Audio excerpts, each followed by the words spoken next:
Hello everyone, how are you? Welcome to a new video. Before we begin today's chapter, I invite you to subscribe to the channel if you haven't already. Also, it would help me a lot if you left a comment with your opinion, as that motivates me to keep bringing you more stories.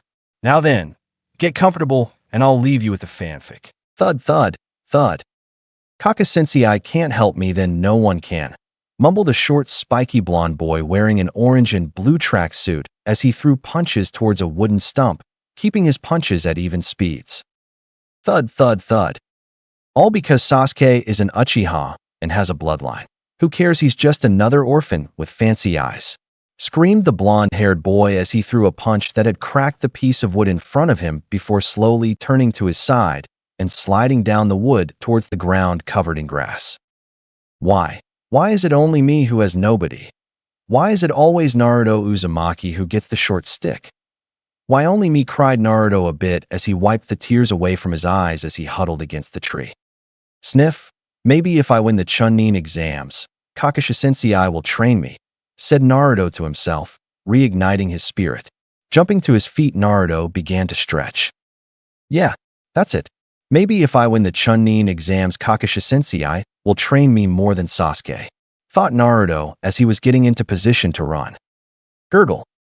Naruto's sweat dropped while he looked at his stomach. The thing acted like it had a mind of its own. Ah, damn it. I'm hungry, but I can't stop training, said Naruto to himself as he started to think of different options. He could just quickly run over to Ikaraku's and then run back. Or he could just ignore his stomach and continue training. After all, he had a month to train starting tomorrow. Naruto looked down. If only he could be in two places at once. At that moment, a magical light bulb appeared over Naruto's head. Naruto slammed a clenched fist into his other opened hand. Yes, Kage Bushin. How could I forget that? Screamed Naruto as he placed his hands into the seal to summon his favorite technique, while second as sexy technique was just brilliant. Poof. Soon the small clearing was filled with hundreds of Narutos. Naruto looked around himself before sighing. Ever since the Forest of Death and Orikipido touched him in the stomach, he hasn't been able to use his chakra any good. Okay everyone, but one clone dispel please, said Naruto as he rubbed his forehead with his hand. Poof. Soon there was only one clone that was in a saluting position. Sir, yes sir, said the clone looking like an Umbu does when talking to the Hokage. Naruto grinned. Clone Naruto, this is an important mission. You must get me 10 miso ramens and pronto. Failure will result in my stomach exploding and we never getting to taste ramen again, said Naruto as he pointed at his clone, which had a look of fear. Sir, yes sir, screamed the clone as he dashed away, leaving Naruto all by himself in the clearing. Naruto looked at the dust cloud the clone had left and scratched his head. How was the clone going to pay for the ramen? Oh well, he will see when the clone comes back. Naruto looked back at his training ground. He had found the place before the graduation exam and hang out here from time to time. It was a massive clearing that held heaps of trees around it along with a decent-sized waterfall at the edge of the clearing. Naruto started to go back into his running position, mentally counting down from 3. 3, 2, 1, go. Screamed Naruto from within his own conscience as he forced his body to move as fast as he could, which was pretty fast for a Genin. He seemed to be just at an experienced Genin speed, which was just under a rookie Chunin's. Come on Naruto, you can go faster. You can do better, screamed Naruto as he tried to force his muscles more and continued running, which actually made him go slightly faster. This continued for a few minutes before Naruto suddenly tripped and grabbed his head. Ouch, what the hell was that? Said Naruto, starting off in a loud voice which slowly had become quiet as he slowly started to forget about his newly scrapped knee and slowly remembered him rushing to Ikaraku's before giving him a bowl for free as he forgot his money, and then him rushing out of Ikaraku's, and then barreling into a crate full of kunai, and then popping. Naruto started to panic and look himself over before realizing something. He didn't do that. That was his clone. Did he? Did he just remember what his clone did? I thought that Kage Bushin was only a physical clone. I need to read the rest of the technique information, mumbled Naruto to himself as he only looked at how to make the technique and not what it did, well except for making clones that could hit people.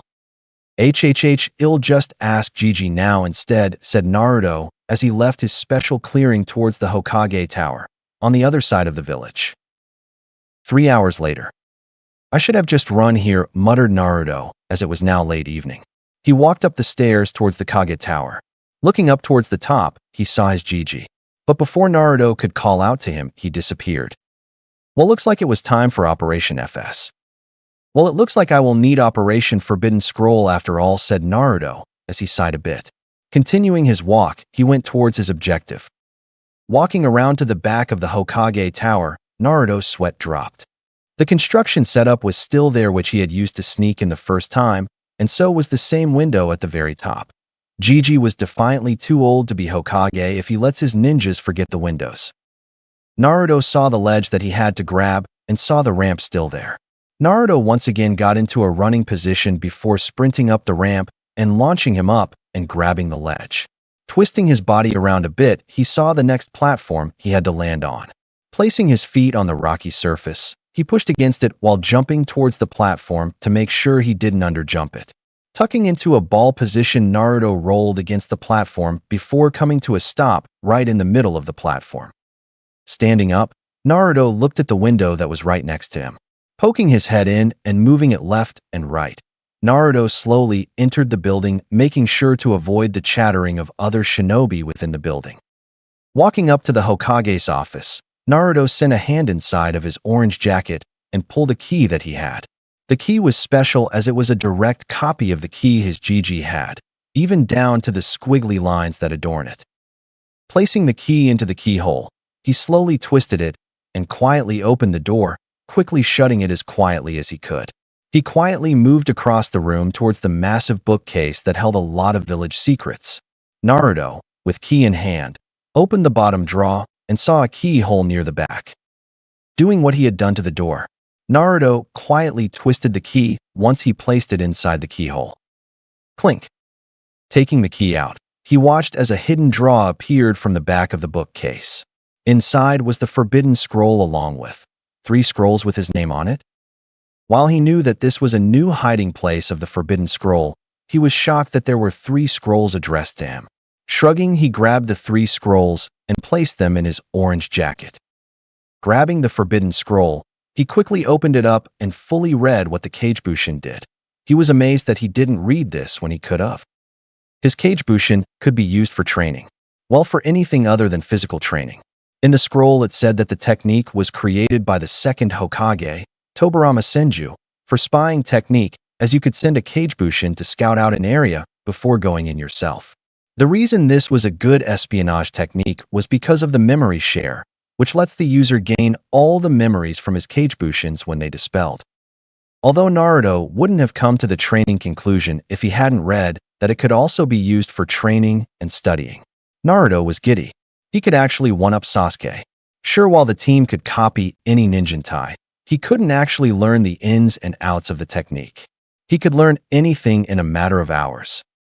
While Naruto was in his inner monologue, he hadn't read the caution section. Yes, I'm going to be the best ever Hokage, said Naruto as he jumped up to his feet, scratching the back of his right hand which had drawn blood. Gah, said Naruto as he dropped the Forbidden Scroll and threw his hand, wildly spraying blood over the Hokage's portraits due to the shock of being cut. Naruto caught his right hand in a tight grip as he watched the blood he threw on the Hokage's start to disappear. Well, all the Hokage's except for Gigi's. Poof. Thud, thud, thud. Naruto looked at the 3 scrolls that had popped out of the now cleaned portraits. Looking down towards the scrolls, he saw that they were each meant for someone who had their blood. But how did he get the scrolls then? He was sure he wasn't Senju or Namikaze. So, how did he open the secret portraits? Leaning down towards the scrolls, he quickly placed the 3 scrolls into his jacket. Quickly gazing at some of the recorded techniques, he got interested in a few of them. The first was the Rasengan, which the steps made it easy to understand. However, if it was in the Forbidden Scroll, it must be hard to learn. Another one was the Hiraishin no Jutsu. However, it commented how you needed a high knowledge of Fuin Jutsu to even try to think of how to create a similar technique to the Hiraishin, as the steps weren't written down. The next one was called Edo Tensei, and it revived dead shinobi for a little bit if the user had some of their blood for the summoning, and if there was a body for them to inhabit. Those were the only ones who actually interested him. Sure, the infinite darkness Jinjutsu sounded cool, but since people said he had bad chakra control, he couldn't use Jinjutsu to save his life. Seeing as how he got what he wanted, Naruto pulled out a notepad that he always carried with him for pranking ideas. Quickly flipping pages of the little notebook, which was nearly full, he wrote down the steps to the Rasengan, Hiraishin, and Edo Tensei. Okay, Naruto, almost there. Just got to place the scroll back and get out of here, said Naruto to himself, as he could feel his heartbeat going full pelt as he placed the forbidden scroll back into its place and locked the secret cupboard. Standing up, Naruto quickly wiped the blood of his Gigi's portrait and used his ki to open the door slowly and walking out quietly. Closing the door behind him, Naruto moved throughout the building towards the open window. Climbing through the window, Naruto slowly walked across the platform and jumped to the ledge before dropping down to the ramp, which he slid from. Naruto gripped his heart as he finally got out of the building, not alerting any ninjas within. Thank Kami that Gigi took his umbu with him, or I would have been caught instantly, said Naruto to himself as he started to walk towards the steps that would lead him to Konoha. Hour later. God damn it, those steps take forever to climb, muttered Naruto to himself as he was walking with his hands behind his head as he was walking towards his apartment. Maybe he should just go sleep at his training ground? He did have a makeshift house there, and if he was always there, he would be able to train day in and day out. Agreeing that would be the best idea, Naruto headed towards his apartment to leave a note for his Gigi to find later on. Naruto's apartment. Opening his door with his key, Naruto turned on the lights and walked through his small apartment and walked into his room. Looking for his travel bag, he quickly opened it and pushed in some of his jumpsuits and some ramen preserves. Going under the bed, he pulled out a loose floorboard that held some of his hidden supplies. In the small hidden compartment were blood pills, chakra pills, and food pills.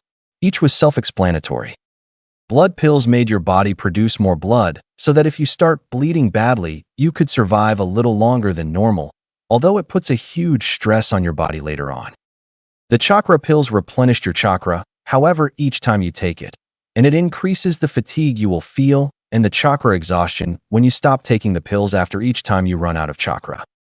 The food pills just filled you up for a few hours, although it doesn't give you the nutrition that regular food gives. Next to the supply of pills was his hidden money box, which held hundreds of thousands of yen, which he had saved up from since his young years.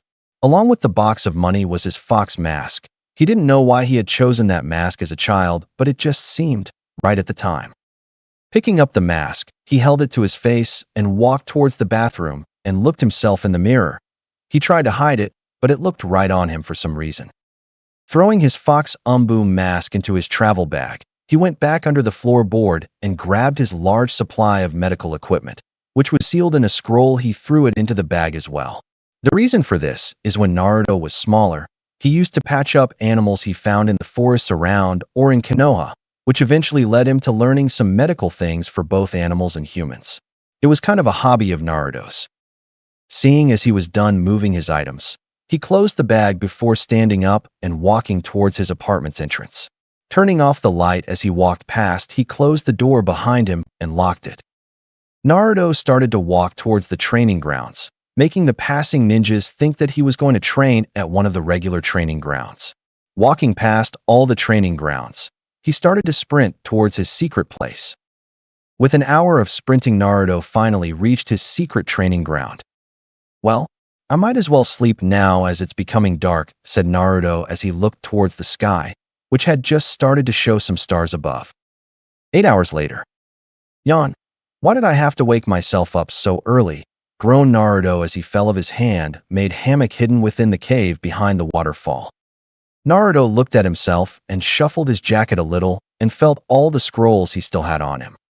Well, it's a good time to read them, I guess, Naruto thought as he walked around the ice-cold waterfall. Walking towards the center of the clearing, Naruto placed all the scrolls in front of him in 2 piles. The ones on his left were the ones that fell from the Hokage's portraits, while the ones on the right were the ones which were with the forbidden scroll. Naruto scratched his head with his right hand, wondering which one he should open first. Well, the Hokages were his heroes, and he could always read the other ones after. So grabbing the 3 Hokage scrolls, Naruto tried to open them, only for them not to budge. What? But these fell from the floor when my blood. Oh right, I might need my blood to open it, said Naruto as he slapped his forehead for forgetting. But before doing that, Naruto placed his hands into the Kagebushin hand sign. Kagebushin no Jutsu. After the shout, multiple poofs of smoke could be heard. Naruto looked at his small army of 200 clones with a nod. Okay guys, everyone go on a tree walking training, okay? Kage-sensei told me that my chakra control is the worst, so we should work on that for now, said Naruto. He watched his clones nod before going towards a separate tree and began the tree walking exercise. Naruto then looked back at the scrolls with his heart pounding within his chest.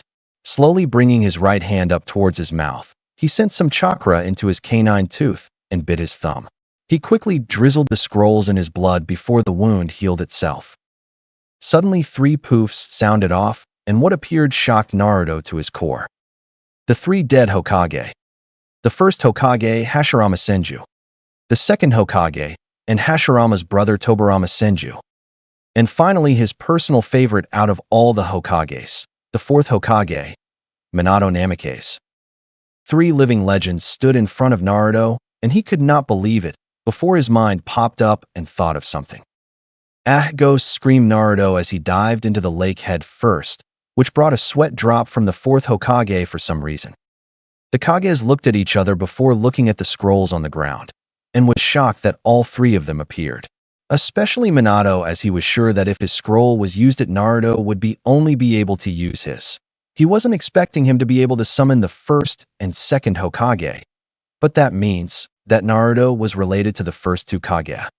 While Minato was in his inner monologue, Tobirama was getting annoyed with his direct family member hiding from them in the lake. So he used his water manipulation to summon a water whip and drag Naruto out of the lake. Naruto was shitting himself now. He was certain they were ghosts, even if they weren't see-through or if they were able to use ninjutsu. Naruto soon found himself suspended off the ground by the 2nd Hokage's water whip. Hashirama, who had been quiet since being summoned, smiled at Naruto and gave a little wave. Hi there, I guess, since you were able to summon me, Tobirama, and who are you? Asked Hashirama with a question mark above his head as he looked at Minato, who looked shocked for a bit before scratching his head in embarrassment.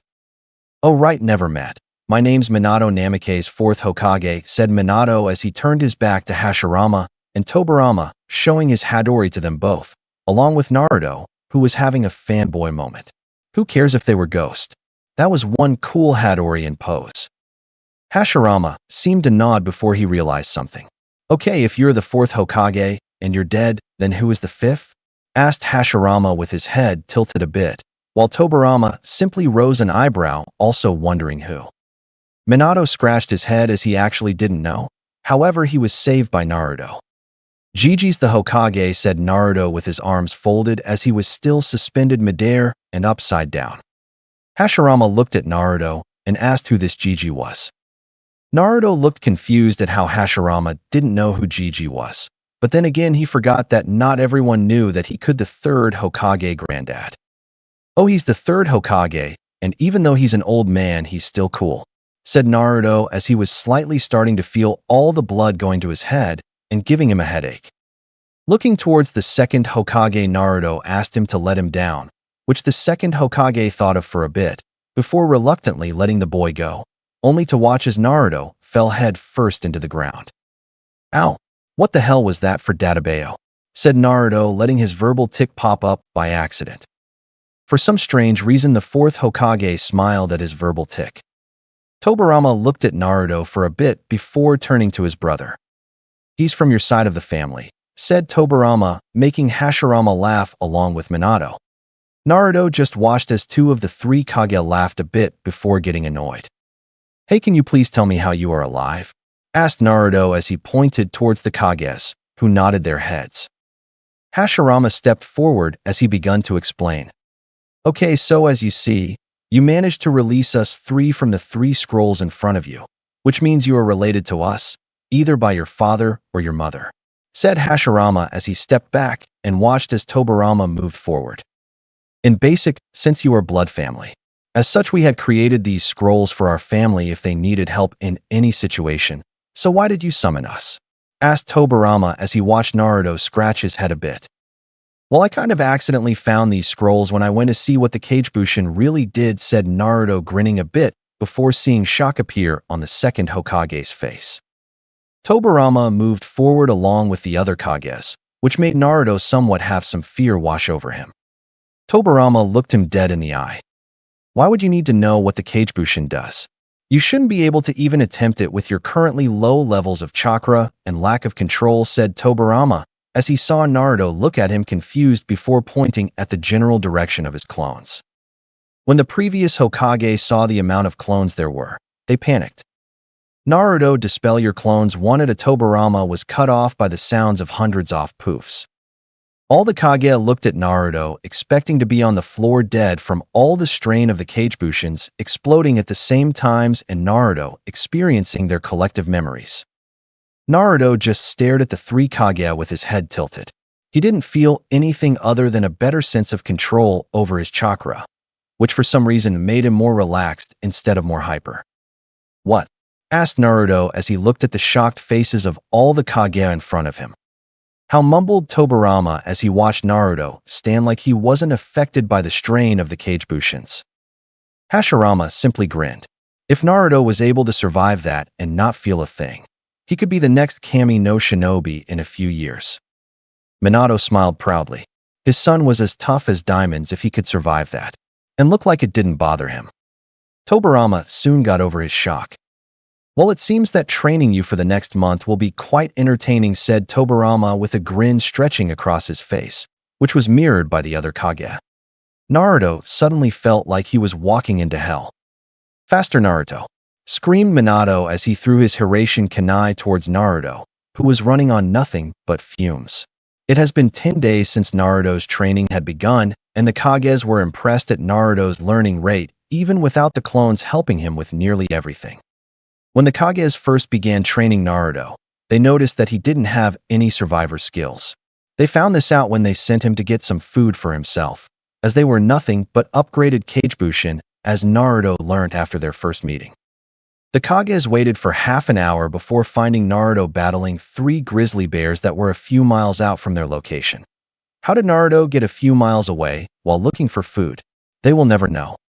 When Tobirama had asked Naruto who taught him all he knew, the small child had instantly fell silent and only murmured his answers. When the Kages heard his answers, the first 2 Hokage only felt sympathy towards the child. However, the 4th Hokage went to his knees and hugged the boy and silently cried. When Naruto asked why he was crying, Minato explained to him about him being Naruto's father and about how his wife should have been there to look after him, unless she was also dead. All through the night, Naruto wept as the 3 Kage watched him overcome his grief and sadness of the chance of never meeting his mother, although at least he met his father, kinda. On the second day of training, Tobirama had made Naruto summon as much clones as he could as the day before, only to be able to summon 50 Kagebushins when using the same amount of chakra he had used the previous day. That day's experience gave Naruto something else to work along with everything else he was training in. Flashback 9 days ago. Grah, why can't I summon how many clones I want?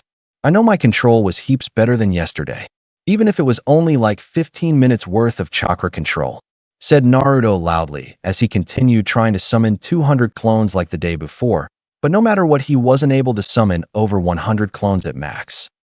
While Naruto was continuously trying to resummon 200 clones, Tobirama was sitting in a relaxed stance and was feeling out Naruto's chakra for any anomaly that was preventing him from using his chakra properly.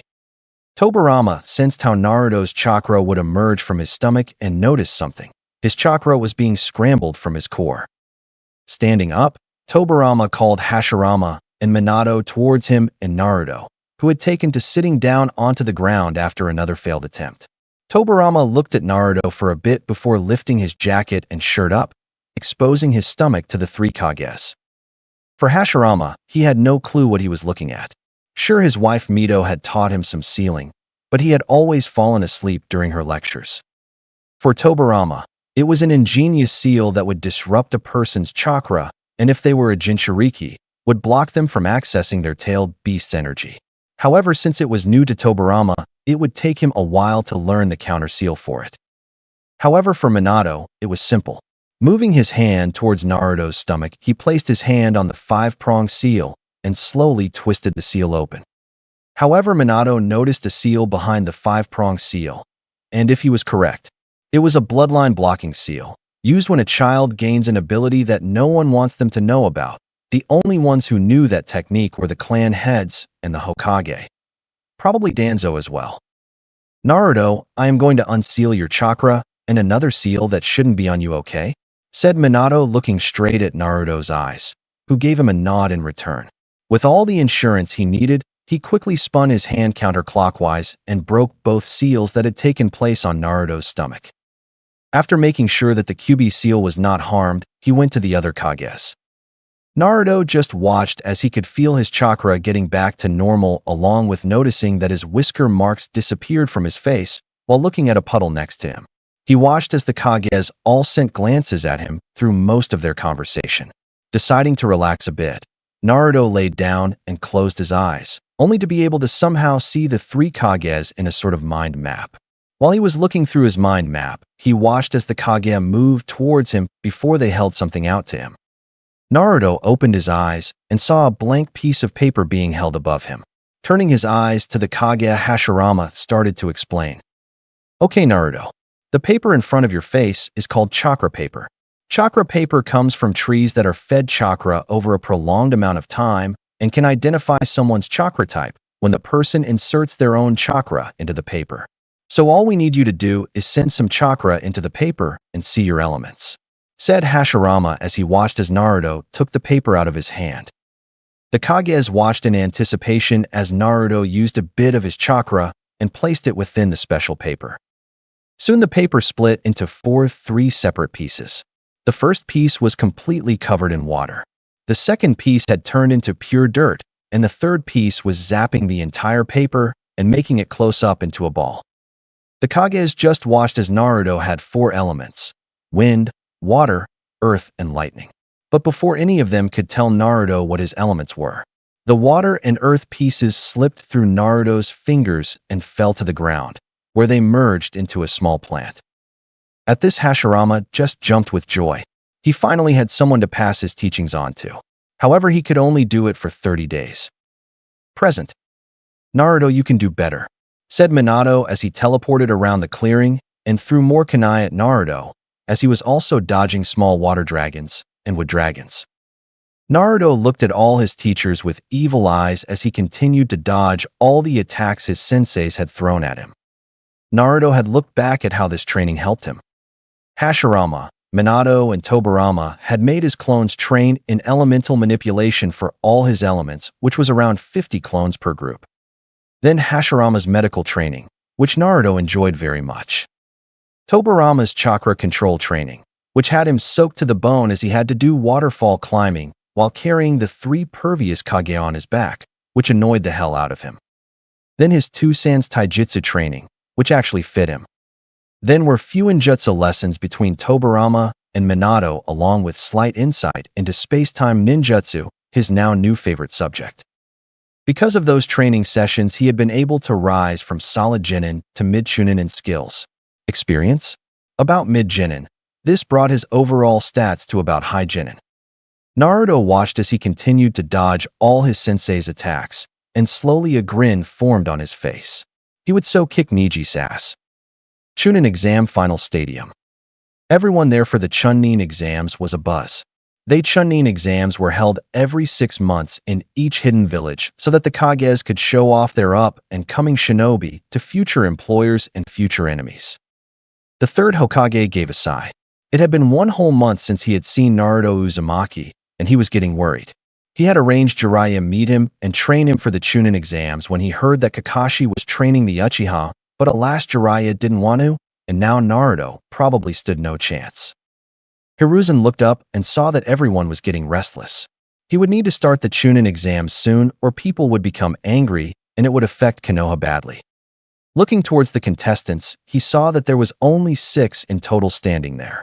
The 3 genin missing were Naruto, Sasuke, and Dosu from Sound.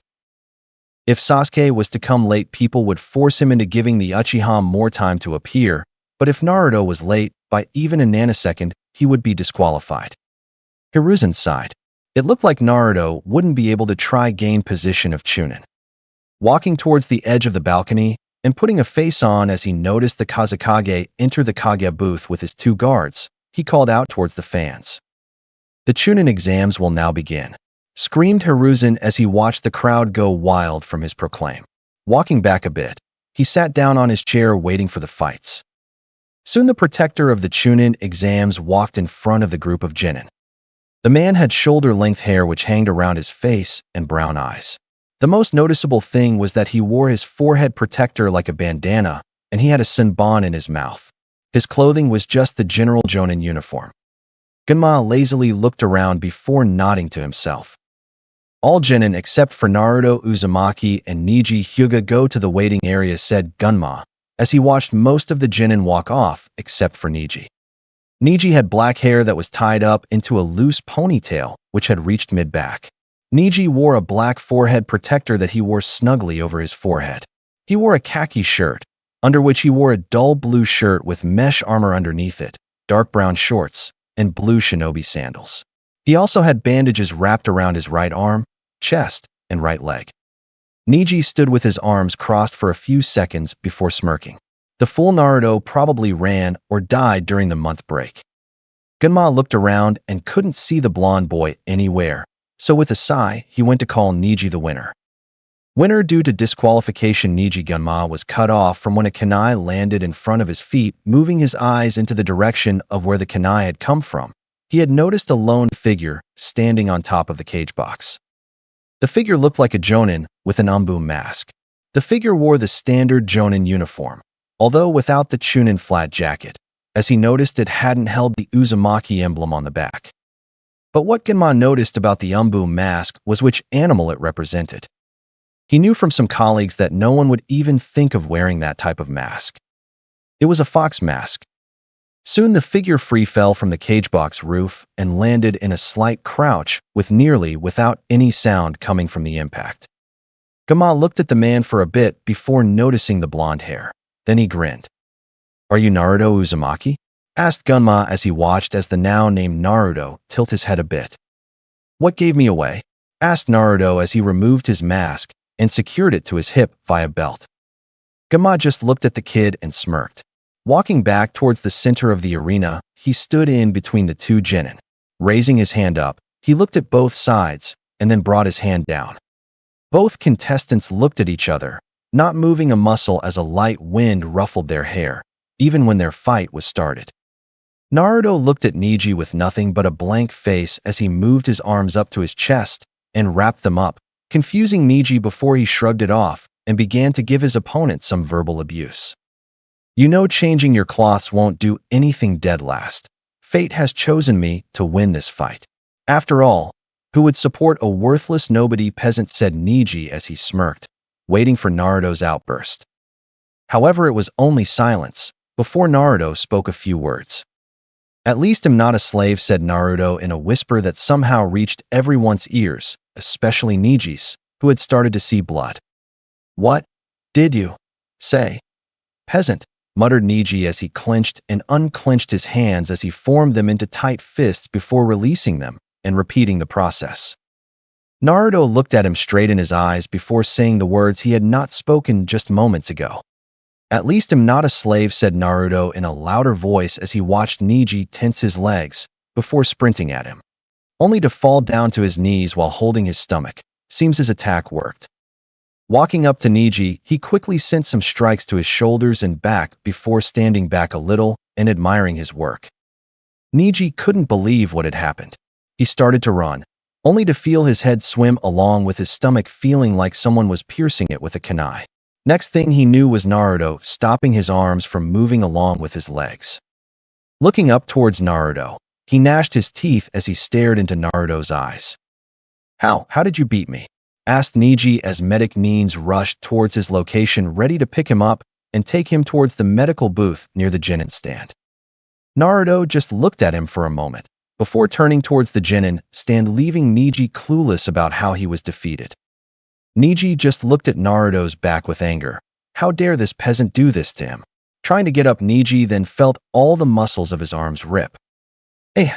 screamed Neji as he fell back onto the floor with his head down, showing he was completely knocked out. The crowd was silent as Naruto walked back towards the stand, before Ayam stood up from the stand and screamed. "Yes, Naruto-kun, we made over 1,000,000 yen," screamed Ayam as she and her father had bet on Naruto winning. And with the odds at 1.5 Neji and 1,000 Naruto, anyone who picked Naruto to win would have quite a bit of cash to spend. Naruto stopped walking and looked towards Ayam, and gave a grin and thumbs up before continuing towards the Genin box. Kage booth. The third Hokage stared in shock. His unofficial grandson defeated the Hyuga prodigy in 30 seconds, all without moving his body once until Neji suddenly fell over and was in pain. How did Naruto do that? The Kazekage was in a similar state of wondering. He had not noticed anything before or after the Hyuga fell. The Kazekage turned towards the Hokage with his eyes narrowing. "What did the blonde child do, Hokagedono?" asked the Kazekage with genuine curiosity. The third Hokage just looked at the arena for a bit before shaking his head a bit. "I do not know, Kazekage-dono. I simply do not know," replied the Hokage as he watched Neji Hyuga being carried away towards the medical box. Genin area. As Naruto walked up towards the participants' booth, he saw many look at him in shock, which Naruto understood why, as it was very unlikely that a dead last would beat a prodigy in only 30 seconds. Getting rid of his blank face and replacing it with a grin and wave, he greeted his Friday comrades. Another thing his teachers taught: friends are people who like to be around you for you, and not because they look at you and get an ego boost from your graduation position, along with actually hanging out with you for no other reason other than to hang out. Comrades were people you knew better than most, but had not become friends with them. When Naruto looked at it like that, he remembered all the times Kiba, Ino, Sakurak, no just Sakura, and Sasuke had walked up to him, just to give him insults. "Hey everyone, how's it going?" asked Naruto as he walked over towards the balcony and started to lean against it. Now everyone in the participant area was shocked. Naruto Uzumaki didn't scream in greeting and wasn't acting like he was 30 days ago. Shikamaru just looked at Naruto closely with a thoughtful gaze for a bit, before shrugging it off as it being too troublesome to figure out why Naruto was like that. Arena. Gama just shook his head at the very short fight. He did notice something off about the wind, but it was probably just his imagination. "Okay, will the participants Sasuke, Uchiha, and Gaara of the Sand please step forward?" said Genma with a loud voice to get over the talking of the crowd. Only for the crowd to start to cheer very loudly as they waited for Sasuke. 30 seconds later, Genma looked towards the Hokage on what to do as Sasuke did not appear. Kage booth. Well, it seems that Sasuke inherited Kakashi's lateness. "It seems he will be disqualified," muttered the Hokage as he began walking towards the balcony to announce Sasuke's forfeit. However, the Kazekage thought otherwise. "Wait, Hokagedono. Many people turned up to watch Sasuke, Uchiha, and my son Gaara to fight. Maybe you could give them more time?" asked the Kazekage in a polite tone, which the Hokage began to think about. While unfair to other competitors, it would at least give the audience something to wait on. "Fine. I will move his match to the last one before disqualifying him," said the Hokage as he stood at the edge of the balcony. "Civilians and all, Sasuke Uchiha's match and Gaara of the Sand will be moved into the last fight of the first round," said the Hokage, getting cheers of joy from the entire crowd. As he walked back and sat down, he could hear a voice yelling in the distance. Seemed like Naruto did still act like himself. Participant booth. "Damn it, Jiji. Why are you letting that ass have more of a benefit?" screamed Naruto up towards the cage booth while shaking his fist at the area he knew his GG was, only to get everyone on the crowd stare at him. "What? That ass gets everything handed to him. Not my fault, I speak the truth," said Naruto as he crossed his arms and became quiet again. Arena. Genma was smirking, although he would have been laughing if he wasn't the protector of the fight. Naruto sure could make nearly anything laughable. Genma looked towards the Genin booth and called out the two next competitors. "Will Shikamaru Nara and Temari of the Sand please come forth," said Genma, pointing towards the center only to hear someone surrender. Genin booth. "I surrender," said Shikamaru as he shook his head, muttering troublesome. There was no way he would be able to defeat a Wind user without the field being damaged or without the right equipment. Naruto just nodded his head. Shikamaru's clan was strategists, and if it didn't look like he could win, the best choice is to surrender. Although he was going to push Shikamaru in, that would be endangering a comrade, something Naruto would never do. Arena. Genma started to laugh a bit. It seemed like Sasuke's time was running out. Shrugging, Genma called out the next two competitors, only to hear one of them surrenders. Genin booth. "Yes, I keep changing what the name of the participants both is, sorry. I surrender," said Kankuro as he couldn't show Crow off until the invasion. Arena. Genma was busting his gut. All the fights were short, and the only one to fight was Naruto and Neji, but Naruto didn't even move until the end of that. Seemed like Sasuke wouldn't get to fight. Cage booth. The Kage was seething. Now there was no choice but to disqualify Sasuke. "Damn you, Kakashi, and your lateness," thought the Kage as he looked at the Hokage moving towards the balcony. The Hokage was grinning slightly. It seemed that Sasuke was going to be disqualified. Due to Sasuke not appearing, he is now disqualified. Now on to the next match. Naruto Uzumaki versus Gaara of the Sand. However, since the Sasuke and Gaara fight never happened, we will allow a 5-minute break for placing bets, said the Hokage as he walked back towards his chair and sat down with his hands covering his grin. Genin booth. Naruto was excited. He was going to fight and actually test his skills against Gaara, unless he falls like Neji did. "Ha, this is going to be fun," said Naruto as he started to hop on the balls of his feet in preparation of his entrance, before he stopped jumping and took a breath to calm down. And if like a switch, Naruto's face became blank. As he heard Genma say the 5 minutes is over, he jumped onto the field. Arena. Genma looked at the two ninja as they stared at each other with blank faces and in their ready stances. Genma nodded to himself, ready to step in if Gaara attempts to kill Naruto. Raising his hand up, he looked at both competitors for a bit, before throwing his hand down and jumping away. Fight! Naruto looked at Gaara for a bit, before noticing his attack had hit, but didn't work. That meant that Gaara was either had an immune system that could purge him of nearly anything, or he was a Jinchuriki like he was. Looks like if things get out of hand, he will have to use his gift or seals. Naruto leaned forward slightly before tensing his muscles. Feeding a slight amount of chakra to his body, he dashed. Slam. Naruto stood where Gaara previously stood with his fist in a punching position. Following the direction of his fist, it led to a large hole in the side of the arena. Naruto closed his eyes briefly, searching for Gaara's chakra signature and seeing how it was flowing. It was flowing rapidly. He was angry. Naruto opened his eyes once again and dashed back towards his original starting position. He watched as Gaara moved out of the hole in the wall and stared at him with anger, before smiling maniacally towards Naruto. "Yes, you will prove my existence," said Gaara loud enough so that the crowd could hear him. Naruto just stared at the redhead in front of him. He was a Jinchuriki. However, he had to make sure, as there have been bloodlines for nearly every element. Naruto placed his hands behind his back and unsealed 2 kunais with seal markings written on them, which he grabbed one for each hand. Looking at Gaara, he watched as he sent sand tentacles towards him. He could see each movement of the tentacle. However, it was a lot harder than seeing a human body that had 2 arms and legs. Dashing to the left, Naruto jumped over 2 tentacles that were aiming for his stomach. He then jumped on top of a single tentacle and ran along it towards Gaara. Gaara, seeing what he was doing, immediately stopped the sand tentacle before sending all his tentacles right at Naruto, who just jumped on them while gaining a bit closer to Gaara.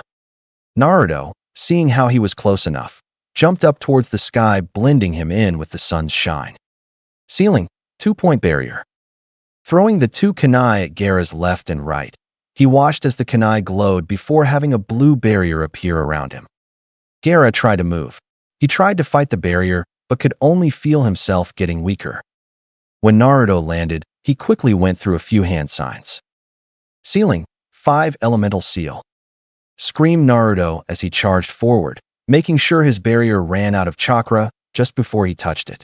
Naruto watched as his barrier disappeared right when his fingers were a centimeter from it. Seeing how the barrier fell, Naruto pushed his legs a bit harder and rammed his fingers at Gaara's stomach. Even if he didn't hit Gaara's seal, it would knock him out and block him from his buji and chakra. Naruto watched as Gaara looked at him in shock as he flew towards the arena wall once again, as Naruto used too much strength when he thrusted his hand onto Gaara's stomach. BOM.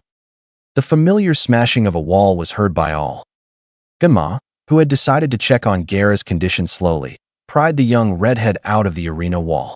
Putting 2 fingers towards his neck to check for a pulse, he was delighted to find Gaara still alive and simply knocked out. The winner is Naruto. Uzumaki was cut off from the sound of the Kage booth exploding along with nearly everyone in the crowd falling asleep, while the sand shinobi started to attack every leaf shinobi there. Throughout the whole fight, Naruto could make out 3 words. We're under attack. Naruto watched as ninjas sprang into action without thinking and started to fight the Suna and the sound ninjas that had mysteriously appeared once the invasion started. Naruto watched as Temari and her brother Kankuro grabbed Gaara and left towards the village's forests. BOM. Looking up, he saw a purplish barrier arise from out of nowhere. Deciding to get a better view, Naruto sprang off the ground and bounced from wall to wall as he reached the purple barrier. A 4-flame formation if he was correct. Naruto looked at the 4 shinobi holding the barrier.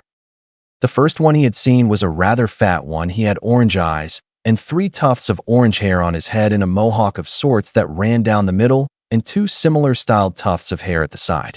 He wore a sleeveless tunic with the symbol of the sound 4 on the hem, along with black arm warmers, a pair of black 3/4 length pants that stopped just below his knees. Along with this, he wore sandals with leg warmers, covered by bandages, a purple robe belt around his waist, and a necklace that comprised of circular pieces separating long, metallic pieces. The next person he saw was a girl. The most distinctive feature was her long, untamed, red hair. She also wore a black hat with bandaged sides, and she wore a tan tunic, much like the other members of the sound group, with black shorts and standard black shinobi sandals. They then came to a sight of a man with 6 arms. The man was a light brown-skinned shinobi with black, shaggy hair and black eyes. He wore a black, sleeveless top and shorts, over which he wore a tunic that bore the symbol of a circle and a purple rope belt around his waist. He also wore the forehead protector of his village along with arm warmers, shinobi sandals and bandages around his legs. The next person Naruto saw was a man with 2 heads, although one of them seemed asleep. The man had straight, dark gray hair with long bangs that covered an eye. From what he could see, the man wore a green shade of lipstick and had dark markings around his eyes, giving him an androgynous appearance. He wore brown tunics with long black wristbands, black skin-tight shorts, and purple ropes tied around his waist. He also wore a dark red, beaded necklace around his neck and a giant scroll behind his back. Naruto turned his attention to what was inside the barrier, and his eyes widened in shock. There was his Jiji fighting Hashirama and Tobirama along with Orochimaru. Naruto had to get in there. He couldn't let his granddad and all but blood fight his senseis. Naruto dashed towards the barrier, ignoring the redhead woman commenting on him being dumb and an idiot. Naruto went through hand signs. Ceiling, temporal distortion. When Naruto placed his glowing yellow hand on the barrier, he watched as the barrier opened itself up so that it would fit his body, along with someone slightly taller than him. Dashing through the barrier, he ignored the swearing of the redhead girl along with gaping ninjas who had looked to see what he had done. Naruto watched as he moved towards the battle, his Jiji fighting off his senseis. Naruto looked towards Hashirama as he was preparing his chakra for a Mokutan attack. He had to act quickly. Pumping chakra into his body, Naruto dashed straight towards his sensei before a blue fire lit up in his hand. Ceiling, restriction of the Shinigami. Naruto thrusted his hand into Hashirama's armor as he barreled through the corpse, cutting it in 2 and sending bits of tiny paper like cells into the air. As Hashirama's body dropped, he quickly sent Naruto a grin before falling face first into the ground, which wasn't a great view for a fight. Naruto landed on a branch that his sensei created with would release secret technique. Nativity of a world of trees, which allows the user to summon trees anywhere. This included but not limited to roofs, ocean, walls, metal, and many other objects. Naruto snapped his head to the side as he felt a punch to his jaw, sending him through multiple trees and branches. Landing with half his body encased by a tree's base, he looked up to where he was previously standing and had come across Tobirama, his sensei. Forcing himself up, Naruto moved to stand on a single branch before creating 10 Kage Bushins. Naruto looked towards his clones before pointing towards the direction his Gigi was. "Help Gigi, okay? From what I heard, Orochimaru is a sneaky bastard that can get himself out of nearly anything, got it," said Naruto as he turned back to his sensei, who was simply watching him with a smile. The clones nodded before dashing towards the Hokage's position. Naruto stared at his sensei with a blank face as his eyes traveled to his surrounding area, preparing to fight his sensei. Tobirama looked at Naruto with a grin. While he couldn't control his body, he could still talk and show emotions. "Naruto, I know that Mai and Hashirama's scrolls, along with Minato's, had been destroyed due to the time seal placed on it. But even though it's only been 10 days since you and my clone had trained, I can tell that you are doing very well. However, you didn't notice me place a genjutsu on you. So I'm sorry, but you are now dead," said Tobirama with his face marrying a frown as he watched Naruto grab his head and fell to the ground with blood pooling out of his head through his ears and closed eyes. "And you don't know when it was a Kagebushin in my place," replied Naruto with his hand now shoved through Tobirama's back along with his other hand placing the ceiling restriction of the Shinigami on him. Ripping his hand out from Tobirama's back, he watched as Tobirama fell forward onto the roof tiles that the large amount of trees didn't cover. Naruto looked at his sensei's down form and gave a small smile, before dashing off to his Gigi's battle as he felt 6 of the 9 he had sent to help his Gigi, as he had used one to trick Tobirama, although it was probably Tobirama making his body not react to him switching with a clone. "You'll be seeing ya, sensei," muttered Naruto as he left the clearing, not noticing the smile Tobirama had held on his face. Orochimaru and Hiruzen battle. The third Hokage was huffing. He was keeping even with his student Orochimaru. However, his aging body will eventually fail him. Hiruzen dodged the incoming snake barrage that Orochimaru sent towards him.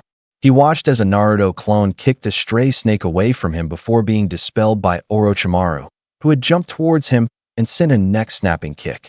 Even though Hiruzen knew that it was only a clone of Naruto, seeing his unofficial grandson's neck snap towards you would slightly scare you. Hiruzen quickly spun his adamantine staff in a 360-degree spin, knocking all the other snakes Orochimaru had sent towards him after once again killing another Naruto clone, this time with his Kusanagi blade. Orochimaru grinned as he sliced through the few Naruto clones that had appeared to help Hiruzen. But he did note that the Kage Bushins did not disappear after he sent Tobirama to kill Naruto. Did Naruto take to hiding? Well, it shouldn't take much longer for Tobirama to kill him. Orochimaru chuckled as he pointed his katana, the Kusanagi blade, at his sensei, manga version of sword. The Kusanagi blade had a standard katana shape. It had black cloth surrounding the handle with white diamonds running along the sides of it. The guard was just a plain gold circle. The actual blade of the Kusanagi was black with a white edge running along the bottom of the blade.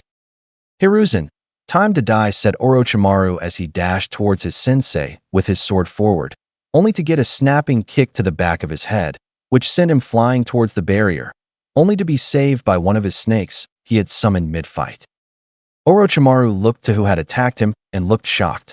There stood Naruto Uzumaki, his green jacket ripped beyond repair along with his black long sleeve having multiple tears running throughout it. "Sorry, Orochimaru, but I won't let you kill the Hokage," said Naruto as he started to build up chakra within his coils.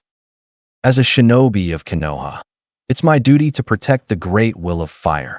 I learnt that from my senseis, and I will be damned if I let their teachings be wasted upon me," said Naruto as he activated his technique. "Flash step!" shouted Naruto as he disappeared from everyone's sight. Soon Orochimaru felt a blinding pain in his ribs as he was sent flying from one end of the purple flames formation to the other. However, this time, he actually hit the barrier. "Ah!" screamed Orochimaru as he bounced off of the barrier, showing his now burnt left arm, which had begun to bleed as Orochimaru's arm peeled. Orochimaru looked for Naruto, only to see him on the ground holding his stomach, along with his sensei guarding him. Hiruzen moved as soon as he saw Naruto fall to his knees and grab his stomach. "Naruto, my boy, are you okay?" asked Hiruzen as he kept his eyes on Orochimaru, who had started to look towards them. Naruto huffed, and he tried to draw chakra out of Hashirama's trees. He knew that his technique, which was just an upgraded Shunshin, had not been tested in the field, but he didn't think that the effects would be this bad.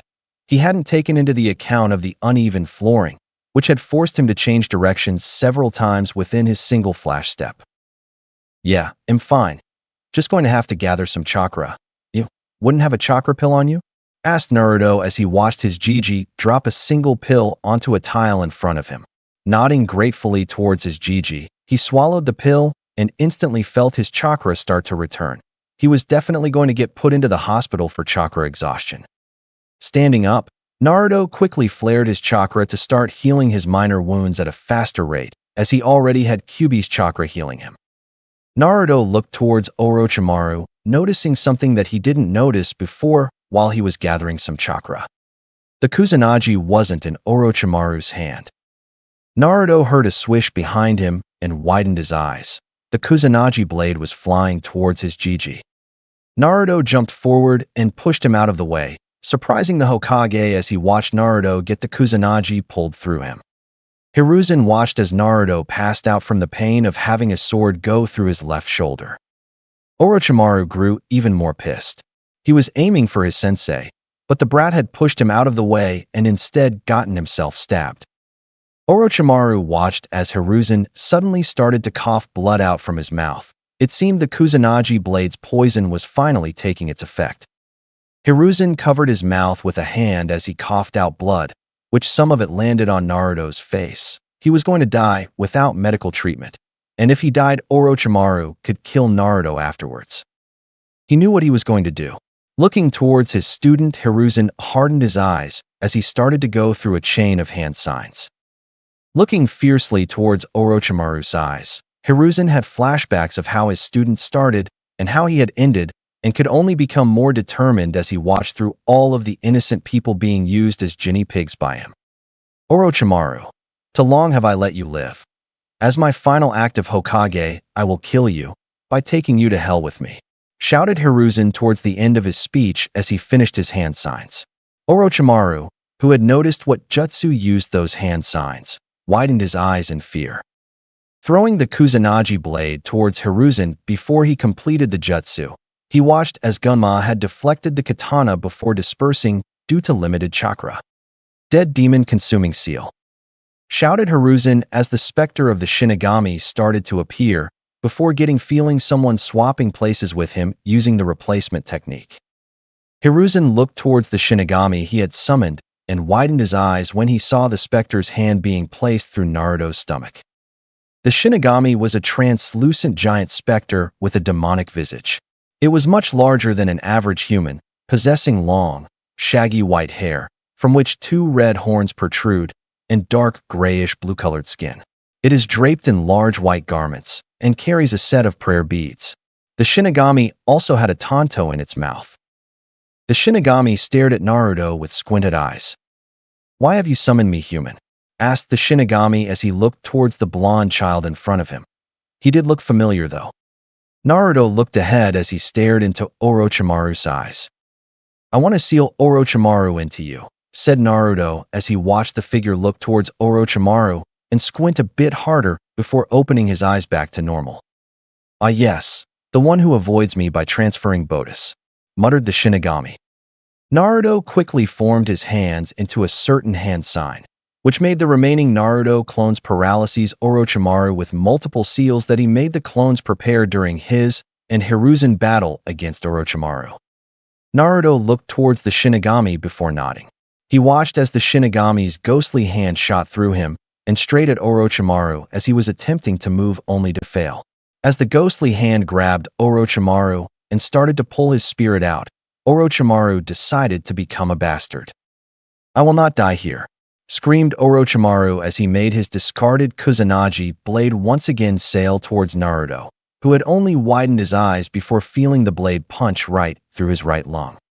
Naruto coughed out blood from his mouth as his lungs started to fill with blood. Naruto tried to focus on Orochimaru as he used his chakra to pull his being out from him using the Shinigami's hand. However, he couldn't even see Orochimaru now. All he could see was a white blur ahead of him with a blue blur connecting him and the white being, which he knew was Orochimaru. "Come on, Naruto. You can do this," shouted Naruto to himself as he forced his chakra to pull whatever he had latched onto, only to feel his control slip, and instead of pulling out Orochimaru's head, chest, and arms, he only managed to pull the arms off him. As the Shinigami went to cut Naruto's soul in half as he did, he felt something off, before grinning a bit before disappearing, while leaving Naruto's soul intact, although nobody knew that as Naruto just simply fell towards the ground. Orochimaru was livid when he tried to surge chakra to his body. He hadn't felt his arms. All he felt was an unholy pain where his arms were. He then realized what had happened. He lost his ability to use chakra in his arms. He lost his arms. He lost the one thing that mattered to him, his jutsus. Orochimaru was about to have Naruto's head before he felt a chakra surge coming a few feet from him. Turning his head, he was shocked to see what he did. He saw his sensei with nothing but a pure blank expression, although he now had brown pigments going across from his forehead and down the middle of his nose. Hiruzen just looked at Orochimaru's arms as they slowly start to turn purple. Hiruzen slowly turned his eyes towards Orochimaru, who had instantly called the shinobi holding the barrier to help him escape. However, he didn't see Hiruzen smash his face into the ground. Hiruzen looked at his student with nothing for a few moments, before a raging hatred appeared across his features. "I was weak, Orochimaru. I was weak for letting you live because you were my favorite student. I had turned a blind eye at your experiments, and look what it had cost me later down the road. It cost me my village's people, my likely family, and my unofficial grandson," screamed Hiruzen as he stomped on Orochimaru's back. Hearing a crunch from his ex-student's back, he continued to snap his spine with multiple stomps, before he started to feel the effects from the Kusanagi again. Orochimaru quickly went through some hand signs, ignoring his excruciating pain as it only grew with each second. Finishing his hand signs, he watched as his sound for dropped the barrier around him and Hiruzen before teleporting to him with a shunshin and quickly reverse summoning him and then back to his village. The Umbu stationed around the field instantly tried to give chase to Orochimaru and his ninjas before seeing them disappear. Refocusing on their efforts, they quickly grabbed the Hokage by the arms, only to hear him speak. "Grab Naruto Uzumaki's body, if he is somehow still alive. Bring him to the Umbu hospital," said the Hokage as he stared towards Naruto's unmoving body for a few seconds before being shunned towards his personal hospital room that had the best medics in the village working there. One of the few Umbu there walked towards Naruto's still body before placing a hand on his chest trying to see if he was indeed dead. "Do-bump, do-bump, do-bump." The Umbu reared his hand back in shock. Naruto Uzumaki was still alive. The Umbu quickly looked towards two colleges of his. "Bird, snake. Pick up Naruto Uzumaki and take him towards the Umbu hospital. He is in critical danger right now, his heartbeat very weak, but still there," said the tiger Umbu as he pointed towards Naruto's prone body, only to hear someone within the group mutter out how they shouldn't save the demon and just let him die. Tiger turned to the operative and stared at him for a few seconds, before smashing a knee into his gut and knocking him out. Tiger turned back towards the group of Umbu. "Go!" screamed Tiger as he watched them start to move. In the arena? In the middle of the arena, there was a puff of smoke. "Yo, are we on it?" Kakashi stopped as he noticed that no one was there. Blinking to himself, he must have went a day early or something. Turning towards Sasuke with an eye smile, he pointed his thumbs up. "Well, Sasuke, looks like we have more time to train." With that, Kakashi grabbed Sasuke by the shoulder before shining back towards his secret training ground. "Hospital. Where am I?" thought Naruto as he slowly opened his eyes and instantly covered them due to the brightness. Allowing his eyes to adjust to the brightness within the room, he slowly sat up and looked around, only to come to the conclusion that he was in the general hospital again. When Naruto tried to stand up, he felt a shock run through his system and a massive pain in his shoulder. Looking down towards his right shoulder, Naruto just stared blankly at the wrappings around his entire chest and stomach. Thinking back to his injuries, he remembered himself taking the Kusanagi through both the stomach and the right lung while helping his Gigi in battle. His Gigi. He passed out before he could help, although he felt something was different within him. Grabbing the edge of his bed, Naruto started to push himself onto his 2 feet. Letting go of the bed, he started to slowly walk towards his hospital room door. Reaching out with his right hand, he grabbed the door knob before slowly twisting it open as his wrist was sore for some odd reason. Sticking his head out, Naruto looked both directions before slowly walking out of his room. When he was younger, if he was caught sneaking out of the hospital, he would have many ninjas throw him back in there under Hokage's orders. It sucked because it was boring in the hospital. Walking down the long walkway, Naruto took a second to look out of the nearby window and watched Konoha shinning with just a bit of rubble here and there, although the gates around Konoha was pretty damaged. Turning his head back towards the walkway, he used the wall next to him to support him as he walked through the hallway. Closing his eyes for a moment, Naruto started to sense chakra signatures spread all around the village. Locking onto the largest chakra signature, he opened his eyes and started to walk forward only to see a ninja appear in front of him with a shunshin. The ninja was obviously a woman as her body was amazingly shaped. The most distinguishing feature of the Umbu woman was her long purple hair. The Umbu with a Nico mask looked at Naruto for a bit, before placing a hand on his shoulder and shuns behind him towards the Hokage tower. Hokage office. Hiruzen watched as a poof of smoke and leaves appeared in the middle of his office. Once the leaves and smoke cleared, there stood Naruto, Uzumaki, and Umbu Nico. Hiruzen looked towards Naruto's state of dress, which was just the regular hospital gown that was administered to all patients. He chuckled to himself that Naruto hadn't noticed his dress yet. What the hell? Screamed Naruto as he looked down at himself to see a hospital gown on him. The Umbu Nico's shoulders were moving slightly up and down, giving off that she was laughing slightly. Hiruzen grinned before nodding towards Nico, giving her the order to go back into position. With a replying nod, she jumped into one of the darkened corners and disappeared, while she just sat there. Hiruzen stood up while holding his right hip slightly as he walked towards Naruto. When he reached Naruto, he wrapped him up in a hug, which Naruto returned. When the hug stopped, Hiruzen clicked his fingers and a replica of Naruto's new cloths appeared, along with his old jumpsuits. Hiruzen looked towards all the ceilings and nodded, making the 4 Umbu there appear. He then looked back towards Naruto and smiled. "Your choice," he said as he went to wait outside the office. Naruto got what he meant. He could become a ninja or be like he used to be, a clown. It wasn't that hard of a choice. Naruto walked towards his carefully folded replica of his cloths from the Chunin exams final. Quickly putting his black long-sleeve shirt and baggy pants, he looked for the jacket but noticed it wasn't there, along with his fox mask. Walking outside, he saw his Gigi smile a proud smile at him and also got 4 nods from the Umbu at his choice. Naruto nodded back towards the Umbu and looked at his Gigi seriously. "Where's my jacket and fox mask?" asked Naruto as he watched the Hokage raise his eyebrow at him for that question, as he wasn't expecting Naruto to ask about his fox mask. Hiruzen looked towards one of the Umbu and made a few hand signs behind his back. With a nod from the Umbu, he quickly disappeared to do what his Hokage had told him. Looking back at Naruto, Hiruzen grinned. "I don't know, Naruto, but would you like to come with me to the council room?" asked the Hokage. Getting a shrug from Naruto, they both began to walk towards the council room, with the Hokage noticing Naruto's slow but easier walk. It seemed that Naruto was healing while walking. As Hiruzen and Naruto were walking, the Hokage turned towards Naruto with a small smile. "So, how was training with 3 Kage?" asked Hiruzen casually as he saw Naruto widen his eyes to maximum proportion and quickly turn his head towards his Gigi. How asked Naruto as he noticed that his Gigi wasn't angry at all, even though he kinda took some things.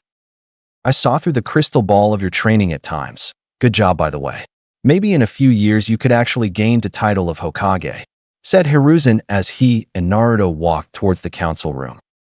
Naruto looked towards Hiruzen before shagging his now not painfully bad shoulders and upper body.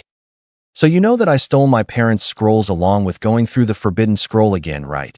Said Naruto as he kept looking forward, not noticing his Gigi widen his eyes similar to how Naruto had a few moments ago. Hiruzen was gaping. He thought that Naruto only managed to accidentally get the 3 Kages to help him, and that was a shock. He thought that only Minato's scroll would appear if Naruto swiped blood onto the pictures, and now he finds out that Naruto had taken his parents' scrolls and looked through the forbidden scroll again. How did he do that? Finally reaching the council room, Naruto and Hiruzen walked through the door going to the Hokage podium. Hiruzen looked at Naruto for a bit, deciding if he should do what he was going to do. Finally deciding, he looked towards Naruto and grinned. Naruto, sit at the Uzumaki clan seat, said Hiruzen, making all the council members look at him in shock. Naruto looked to the seat that was in between the Nara clan head and the Hyuga clan head. Walking towards the seat, he sat himself down, ignoring the mutterings around him, although he made the seat a little bigger using his Mokutan so that he would be able to properly see. Hiruzen nodded towards Naruto, who in turn gave him a thumb up. Hiruzen looked towards the room and started.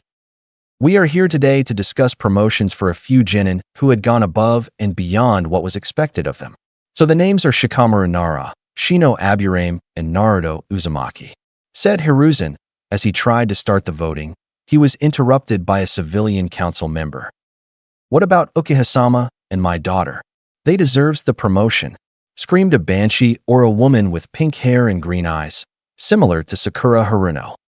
Naruto was holding his ears as well as most of the other shinobi, although Naruto and Tsum had the worst of it as their heightened senses picked up on the sound. Hiruzen's eye started to twitch before sighing. And why should I promote Sasuke Uchiha and Sakura Haruno? Asked Hiruzen, only to regret asking as the woman opened her mouth once again. Because Sasuke is an Uchiha, and we need him and the Sharingan back, and my daughter because she defeated a clan child, shouted the copy of Sakura as she slammed her fist down onto the table. Just before Hiruzen could reply, Naruto moved his hand up. Could I place a volume control seal on her? My ears are bleeding along with hers, said Naruto as he tilted his head to the left and spilt some blood onto the Hyuga head, which in turn looked at him in hate. Hiruzen looked towards Tsum and indeed saw that Tsum, the Inuzuka clan head, was indeed bleeding out of her ears from Hikari's voice. Nodding, he saw Naruto disappear and slap a seal on the back of Hikari and then reappear back in his seat. What did you do to me, demon? Said Hikari as she attempted to scream, only to find that she couldn't. At that moment, everyone in the council started to worship Naruto without him knowing, before getting over it. Hiruzen then answered Hikari's previous question. Sasuke doesn't deserve the position as he hadn't even turned up for the Chunin exams and Sakura had drew against a clan child. But that also wouldn't have given her the position of Chunin, as Chunin need tact, skill, and leadership, said Hiruzen. Okay, now Shikamaru Nara. All 3/4 of the council risen their hands as they had heard he managed to lead a small group of genin to help minimize damage around the academy and prevented the fall of a medical team who were passing by under attack. Next on the agenda in Shino Aburame, said Hiruzen as he watched 1/4 of the council put their hands up.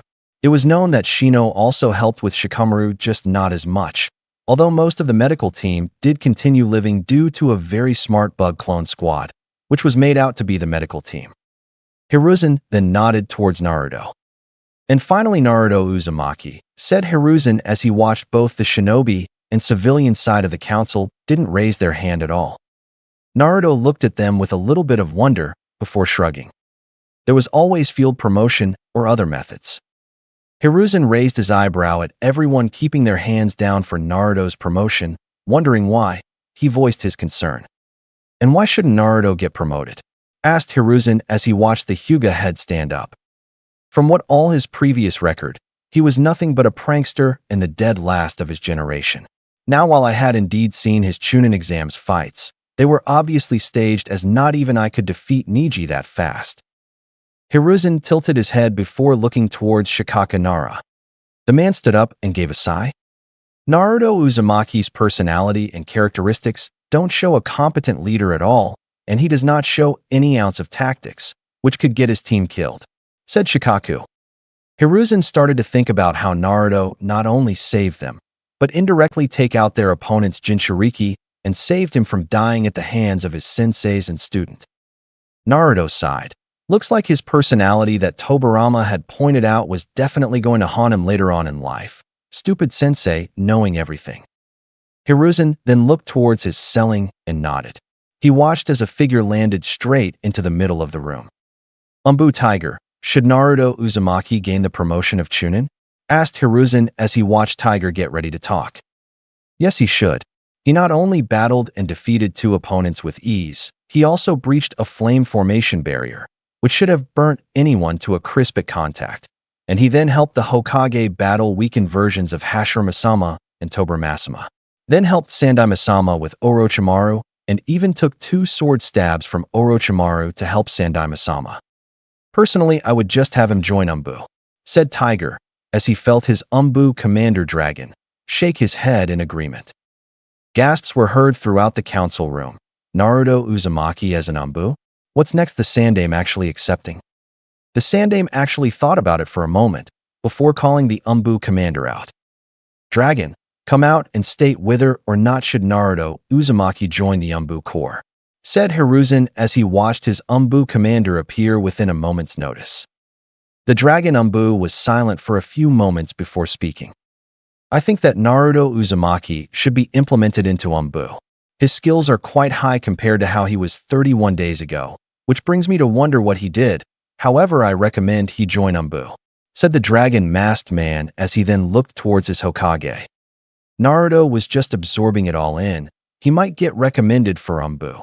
He might be given training for the best of the best. Hiruzen started to think. Umbu wasn't the best for a child, but he knew Naruto would pull through. However, there was the thing about Naruto now being the center of attention after the whole Chunin exams. Maybe, yeah, that could work. As he was about to speak, the Hyuga head Hayashi stood up and slammed his hands down onto the table. This is ludicrous, shouted Hayashi as he looked towards his right, looking straight at Naruto with his Byakugan active. Aren't you taking his personality and mission reports in? He was a problem in everything, and his skills against the 2 previous Kage and Orochimaru? Preposterous. It would be impossible for someone of his caliber to be that good, said Hayashi as he sat back down, ignoring the Hokage sending him a slight glare. Turning back to Naruto, he grinned. From now on I promote Naruto Uzumaki with Special Umbu, said the Sandaime Hokage as he stared into his council. Have you finally lost the plot? Gigi, there's no such thing, asked Naruto as he stared at his Gigi with a tilt of his head as he saw his Gigi start to twitch his eye. The Sandaime watched as some of his council started to talk about him behind their hands. The sad part, it was the shinobi who were doing it. Sighing to himself, he started to explain. I had thought of the idea just now, Naruto. So no, I am not losing the plot as you said. Special Umbu is a rank that would give you both regular shinobi benefits and some Umbu benefits. The benefits would be higher access to missions, better pay, and higher entrance to the shinobi library, along with being able to train in Umbu facilities. Your duties, however, will be split between being a regular shinobi and part-time Umbu, understand? Asked Hiruzen as he watched Naruto's face go through several different emotions. The first was shock, then joy, then excitement, then realization, then slight sadness, before it morphed into acceptance, before turning to confusion again. There's a shinobi library? Asked Naruto. Only make the clan heads mentally agree with themselves that Naruto wasn't fit to become a higher rank than Genin. The Hokage nodded with a slight grin. The shinobi library never gained much attention or people, due to it being a library, and so the only ones who really went there were Jonin, who were stuck on something, and Chunins who wanted to know some things about the previous Jonin exams. Naruto nodded, remembering to check the library out, before staring back at the Hokage with his shining eyes that were brimming with determination. I accept, and I swear as Naruto Uzumaki, as a ninja of Konoha, I will not let anything happen while it is under my watch, said Naruto as he placed a closed fist onto his chest, right where his heart was. Hiruzen nodded before closing the meeting. Naruto's apartment. So bored now. Maybe a game of shogi would do. Now when I versus a clone it doesn't work out as it always ends with a draw as they were the same person. Maybe some more Fuinjutsu practice. Yeah, that sounded good, thought Naruto as he opened his fridge and grabbed a sack of mixed barriers that he had found in the forest. Shutting his fridge door and walking towards his living room with a mouth full of mixed barriers. Naruto went towards a small table cupboard and opened the third drawer, which was the lowest one, and pulled out a scroll labeled Fuinjutsu Studies, Advanced Volume 110. The book was all about how to start planning your own Fuinjutsu. Currently, Naruto was only on the first chapter. Although most people would call Naruto a Fuinjutsu master after seeing how he was able to use Fuinjutsu to 1. Beat Gaara and 2. Break through a flame barrier, he was only a beginner who had finished the beginner book and used his created chakra density jutsu to make seals appear anywhere he wanted. Naruto sent some chakra into the scroll and watched as the first volume of the book appeared. Holding the book in his hands, Naruto created 5 Kage Bushins. Poof. Sir, said the Kage Bushins loudly as they each held their book in a salute. Naruto just had a small sweat drop down the side of his head. They sometimes were too much like his old self. How did anyone put up with him? Okay, so you are all going to read volume 1 while I go and start doing some training. Maybe I might even check the library. So remember to spell when you are able to memorize the entire book. I can still only do this with 5 clones, but I'm sure I will be able to finish the other volumes in a week or 2. So get cracking, said Naruto as he walked towards his front door and opened it just enough for him to walk through. Shutting the door behind him, he looked down to see a box along with some sort of map. Placing the map aside, he opened the box and came to a sight. His fox mask, exactly colored like his old one, white base with red markings and a black nose. Under his fox mask, there was his Umbu uniform along with his Chunin jacket. Slipping on his Chunin jacket, he picked up the map before jumping to the roof right across from him. Looking down towards the map, he saw that the map led towards an abandoned sector of the village, which hadn't recovered from Kyuubi's attack, which luckily was at the edge of the village, so no one really needed to go there. Reading the map more carefully, he noticed a few words at the bottom of the scroll. Don't get caught. Don't get caught. Umbu, that must be it. The letter was probably directions to Umbu HQ, but they might have changed it so that it was a recruitment test. Naruto looked towards the abandoned sector and grinned. Well, Umbu. Game on, said Naruto before jumping towards the abandoned section of the village. Council room. What? Shouted Kakashi as he looked at the Hokage and the council. He had just found out that he had missed an invasion and that Naruto would no longer be a part of Team 7 due to getting a special promotion. Kakashi was in shock right now. He thought that the Chunin exams would go for at least 3 hours, but apparently Naruto had defeated Neji so quick and everyone else had simply surrendered. But what about Sasuke? You all know that he would have won his match, said Kakashi, trying to have his most successful student turn into a Chunin so that he could have Sasuke as an apprentice, as he thought Naruto's promotion was just something the Hokage told Naruto to keep him happy. Hiruzen looked at Kakashi with a disappointed stare. Here he was trying to get Sasuke promoted and was ignoring Naruto and his other student. Kakashi, get out, end of discussion. Sasuke Uchiha will not get promoted. This council meeting is dismissed. Secret training area? Flash step. Throughout the clearing, there were multiple flashes of gold before it finally stopped in the middle of the clearing. Huff, huff, huff. Okay, so making chakra into a physical form is taxing, while the actual travel isn't all that much. Maybe I could make a seal that condenses air molecules so that I don't have to huff, huff, summon chakra into a dense physical layer under my feet each time while in the air, muttered Naruto to himself as he was trying to finish his flash step and make it more reliable instead of just a few steps. Lying on the ground, Naruto opened his Chunin vest and grabbed the Umbu HQ map and looked at it. It was simple and straight to the point. Get to the objective without being caught, and he had a time limit of 5 days. How did he miss the time limit? Naruto moved the scroll onto the grass beside him as he looked towards the clear blue sky, letting all his chakra flow through him. Shutting his eyes, Naruto focused on the life around him, feeling each and every living thing within the forest and river. Suddenly, Naruto felt something else along the creatures around him. It felt pure like nature itself. The energy was floating all around him and even under him. Drawing the energy, he felt peace overcome his senses before snapping out of it when he opened his eyes to see a small fox jump on his stomach. Scratching the little fella behind the ears, he watched as it yipped at him before running off towards the forest. Naruto then thought back to the feeling he felt, the peace he felt when he absorbed some of the energy. Was that what peace would feel like? Would everyone have a chance to feel like that sometime in their life? Could that feeling be shared by everyone? Naruto held on to the feeling he had felt for a few moments before standing up and grabbing his scroll. If peace truly felt like that, then everyone should be able to feel it, thought Naruto, as he started to walk towards the abandoned section of Konoha. An hour later, we find Naruto standing just before the abandoned area. Naruto closed his eyes as he felt chakra signatures in front of him by a few meters. Naruto moved his chakra around for a bit before releasing a breath and opening his eyes. Then he disappeared, shocking the hidden Umbu as they saw nothing but a flash before he disappeared. When Naruto reappeared, he had landed on top of a small building. Moving his hand towards the wall to his right, he started to send chakra pulses through the stone wall.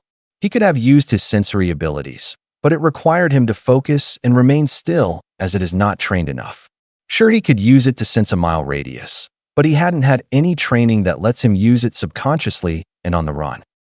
Feeling through the wall to Umbu, who had seemed to shuffle slightly when he sent the chakra pulse. He knew that they could instantly teleport to the HQ and report that he was here since the test had started when he entered. Naruto came to one conclusion: to knock them out. Now Naruto wasn't stupid anymore. He knew that if he fought two Umbu head-on, he would be killed or defeated almost instantly. So Naruto decided to use a new technique he had created called phase, which, like the title of the name, allows him to phase through any solid object. However, this would alert any sensor Umbu within the area if he took too long. However, due to his chakra blanketing a good 50 or so meters, it would take them a while to find him. Naruto started to send chakra through his body, and then started to make his chakra move faster and faster within himself. Reaching an extremely high chakra velocity, Naruto made all that chakra come to the surface. If people saw Naruto now, they would only see his general shape as his body was vibrating at an astonishing rate. Naruto walked towards the wall before simply passing through. The way this technique works is vibrating himself so that he could go through any surface as long as he was vibrating at his current rate. Tobirama had said that it was due to the phenomenon called quantum tunneling. A side effect from vibrating his body fast was the fact that he could also move at an insane speed, although that depleted his chakra at a very fast rate. The most he could run with the speed he gains from the technique was 5 seconds, although he managed to travel from Konoha to all the other major villages. But when he had returned, he passed out for a few days. Naruto looked at the two Umbu, who had not noticed him behind them, as he was now pure kinetic energy for the next few seconds as he stopped pumping chakra into himself to keep his vibration. Moving his hands, he sent the two Umbu into the ground as he hit every pressure point and paralyzing point in their backs, although they should be up in a few minutes. Naruto looked at his body as it stopped vibrating at an insane rate. Forcing chakra around his body, he started to calm his raging heart. Another side effect from the vibrations, he could gain a heart attack at any moment while vibrating at that speed. However, he would have been dead if not for Kyuubi's chakra strengthening his heart when he was younger, along with keeping it from exploding. This goes the same for any organ or limb he had. Puffing out some air, Naruto leaned against the wall to his left and sent another chakra pulse that ran throughout the entire abandoned part of Konoha. Ping! He felt something within a hidden building a few feet under the current house he occupied currently. Naruto looked at himself for a second, before once again forcing his chakra into vibrating at an insane rate. He felt his reserves plummet rapidly as he stopped and pushed his chakra through his body. Naruto knew that if he kept going at this vibration speed, he will pass out. Naruto forced his feet to start to penetrate the ground below him, and as if like magic, he started to phase through the ground. Naruto watched as he went through a few floors and finally landed on a metallic platform. Closing his eyes and spreading his senses, he quickly noted that there was a single signature right in front of him. Opening his eyes, he widened them in shock when he came face to face with a yellow gas cloud. Thud! Naruto's body fell down hard against the metallic floor. The man in front of Naruto's body was none other than Dragon, the Umbu commander. Dragon stared at Naruto's prone body for a few seconds before clicking his fingers, summoning two Umbu. Nico and Tiger appeared and saluted. "Sir," said both Umbu as they looked towards their commander. Dragon looked at them for a moment before staring back at Naruto's prone body. "How did he do?" asked the commander as he looked towards his two Umbu with a tilt of his head. Nico stepped forward. "He did very well, for a likely recruit. He had only set off 2 out of the original 200 silent alarms and only alerted the 2 Umbu who were knocked out. So overall he did this almost perfectly," replied Nico as she looked towards Naruto's still prone body, with some thoughts running through her head. The commander nodded before walking away. "Bring him to his next test," said Dragon, before walking away towards his office. Nico and Tiger nodded to each other before grabbing Naruto's body and sunshining to Naruto's next test. Thud, thud, thud, slink, slink, thud. The screams could be heard from room to room. The one who was screaming was someone subjected to the worst torture subjected to anyone. Umbu interrogation chamber. "Ha, ha, ha. Is that the best you got?"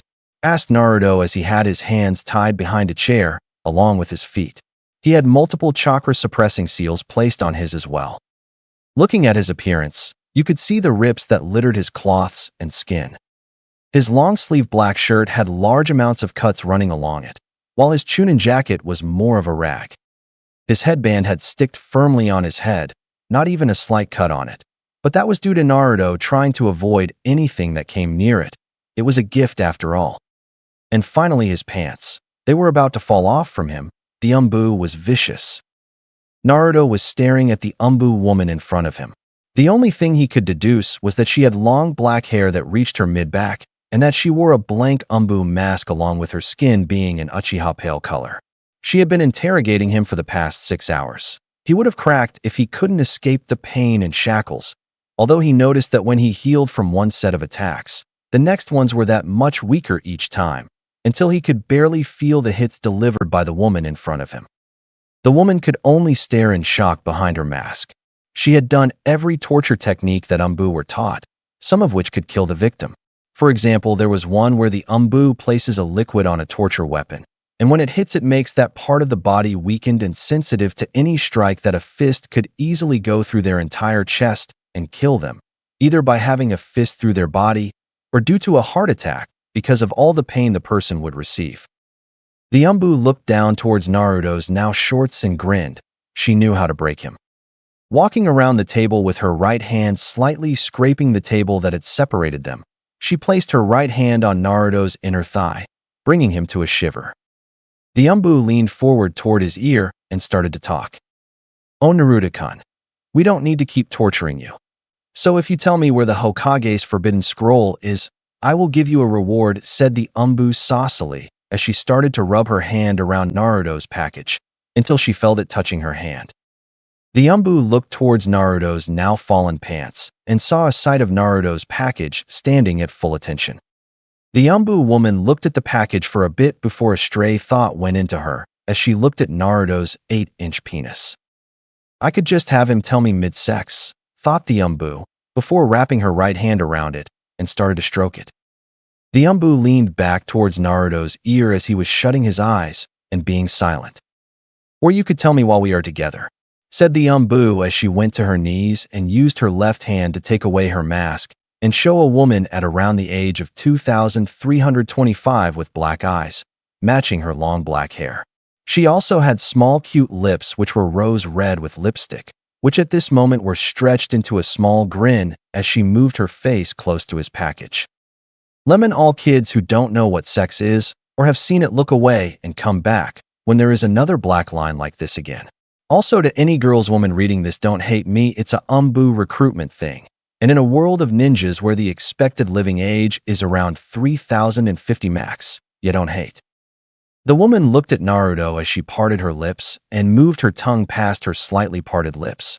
She then put her tongue at the base of Naruto's dick and slowly moved up towards his head, and then wrapped her tongue around his head and slowly brought her head towards it and engulfed the head, all while keeping her black eyes on Naruto's blue eyes, which had snapped open when she placed her mouth around his dick's head. Swirling her tongue around a bit and taking all the flavor Naruto's dick had, the umbu woman moved her head down and started to take more of Naruto's dick into her mouth. Naruto was in a state of bliss. He had never felt this good in his life. Even when he had a ramen for a year voucher or when he became a ninja, this feeling was impossible to describe. He then felt the umbu woman take his dick into her throat and started to deep throat him. Oh god, fuck you, I want break, said Naruto as he felt something come out of his dick that had made him sigh in relief and pleasure. The umbu woman tasted Naruto's cum as it went down her throat, and at that moment, she didn't care about getting information out of Naruto. All she was concerned was getting his dick into her honey pot, which shouldn't be hard seeing as she was now dripping wet, as seen by the dampness that married her baggy umbu pants. Standing up, the umbu woman looked at Naruto with a small smile, before using her tongue to lick up some sperm that had drizzled onto her lips. Naruto's dick shot back up like lightning seeing the woman do that, and he couldn't admit to himself that if he died right now, he would be absolutely fine with it. The umbu grinned before speaking once again. The name is Mai, and I'm going to give you a treat for passing the torture part of you test, although I might have been carried away as it was only meant to last for an hour, said Mai as she then grabbed her gray umbu armor and took it off, soon followed by her long black sleeve shirt, which had released the pillows of life, which were bound by bandages. Naruto watched with his dick stuck firmly in place as the woman unwrapped her bindings, before eventually her breasts bounced out of their use to be restraints. Her breasts were a solid cup, not that Naruto knew that, and were as pale as her body and face, although her nipples were a rose-red color, just like her red lips. Naruto watched as she smiled at him in lust as her placed her hands under her breasts and lifted them up a bit before letting them drop and bounce a few times. Naruto watched as they bounced and permanently recorded they bounce in his head. Mai moved forward and placed her breasts right in front of Naruto's face. Suck on them, please, begged Mai as she swayed her breasts in front of Naruto's face. It was too much for Naruto, so he dug right into temptation. He started to suck the right nipple while swirling his tongue around the breast. He could taste the little bud, and it was amazing. It tasted like strawberries and smelt like once again roses. The woman was gasping. How was Naruto this good? She didn't know. She grabbed the back of Naruto's head and pushed his face deeper into her breast, which Naruto ignored for sucking her right nipple. After a few moments, Naruto switched sides and did the same process of sucking, twirling, and swishing on her nipple. Mai couldn't take it anymore. She needed his dick and stat. She moved her breasts away inadvertently, making Naruto cry slightly at not being able to taste those fluffy goodies.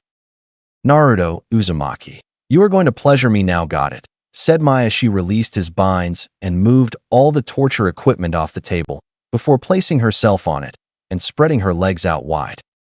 Naruto just stared at the woman's lower part. It was completely clean, not an ounce of hair was seen. Naruto looked at the liquid dripping out of her snatch and decided to taste it. Moving his head forward, Naruto stuck out his tongue and went up to the liquid pouring out of the Mai. Placing his tongue at the bottom of the liquid, Mai moved his head and tongue up and collected all the sweet nectar that tasted exactly like her nipples, only to a more delicious type of strawberry. Moaned Mai as she reached for Naruto's head and pushed him into her pussy as he was not lapping up the juices at a fast pace. A few moments later, Mai let loose a scream and came all over Naruto's face, which he swiped off with his finger before sucking the cum on his finger. Mai was gasping. That was the best orgasm she had ever had, and that was just oral. The actual sex would be mind-boggling. Mai looked at Naruto as he was swiping and licking her juices up and smiled, before twisting herself so that she was on her hands and knees with her ass in the air. Naruto saw the position Main was in and just stared as her ass was shaking from side to side. Mai moved her head down so that she could see Naruto's face and grinned. "While I'm waiting," said Mai as she slowed her shaking hips slightly, only to make it that much alluring to Naruto. Naruto climbed onto the table and looked at the dripping snatch and his dick. His heart was pumping, his blood racing, his mind buzzing.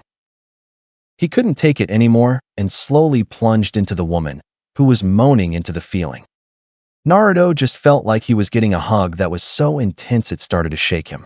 He slowly pushed more of his length inside the woman, who was moaning like she was in heat. He kept going until he hit something. Realizing what it was, Naruto snapped his head towards the woman, who smiled slightly and nodded.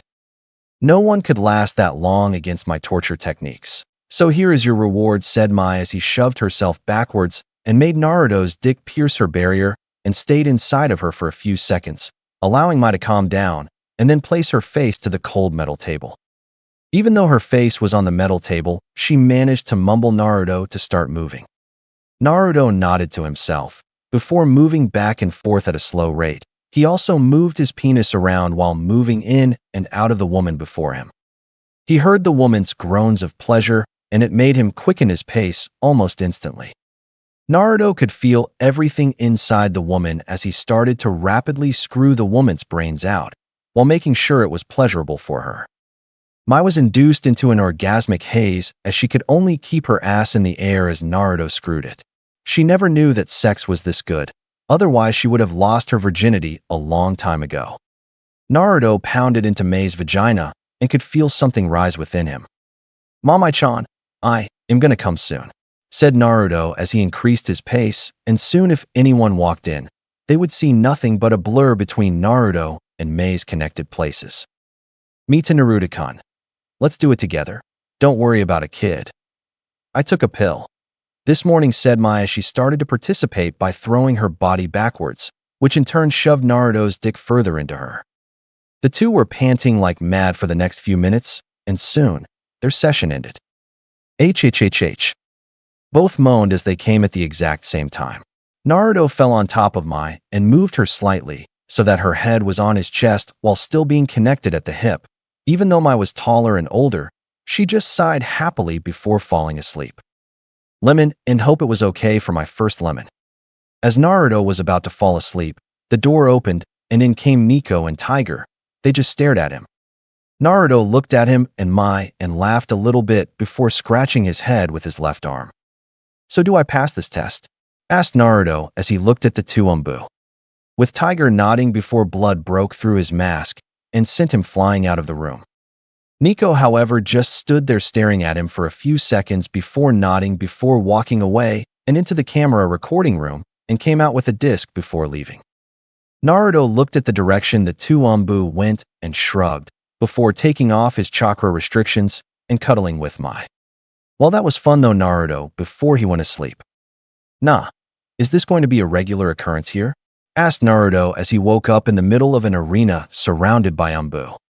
Pushing himself up, Naruto looked towards the dragon-masked Umbu, who was in the center of the arena.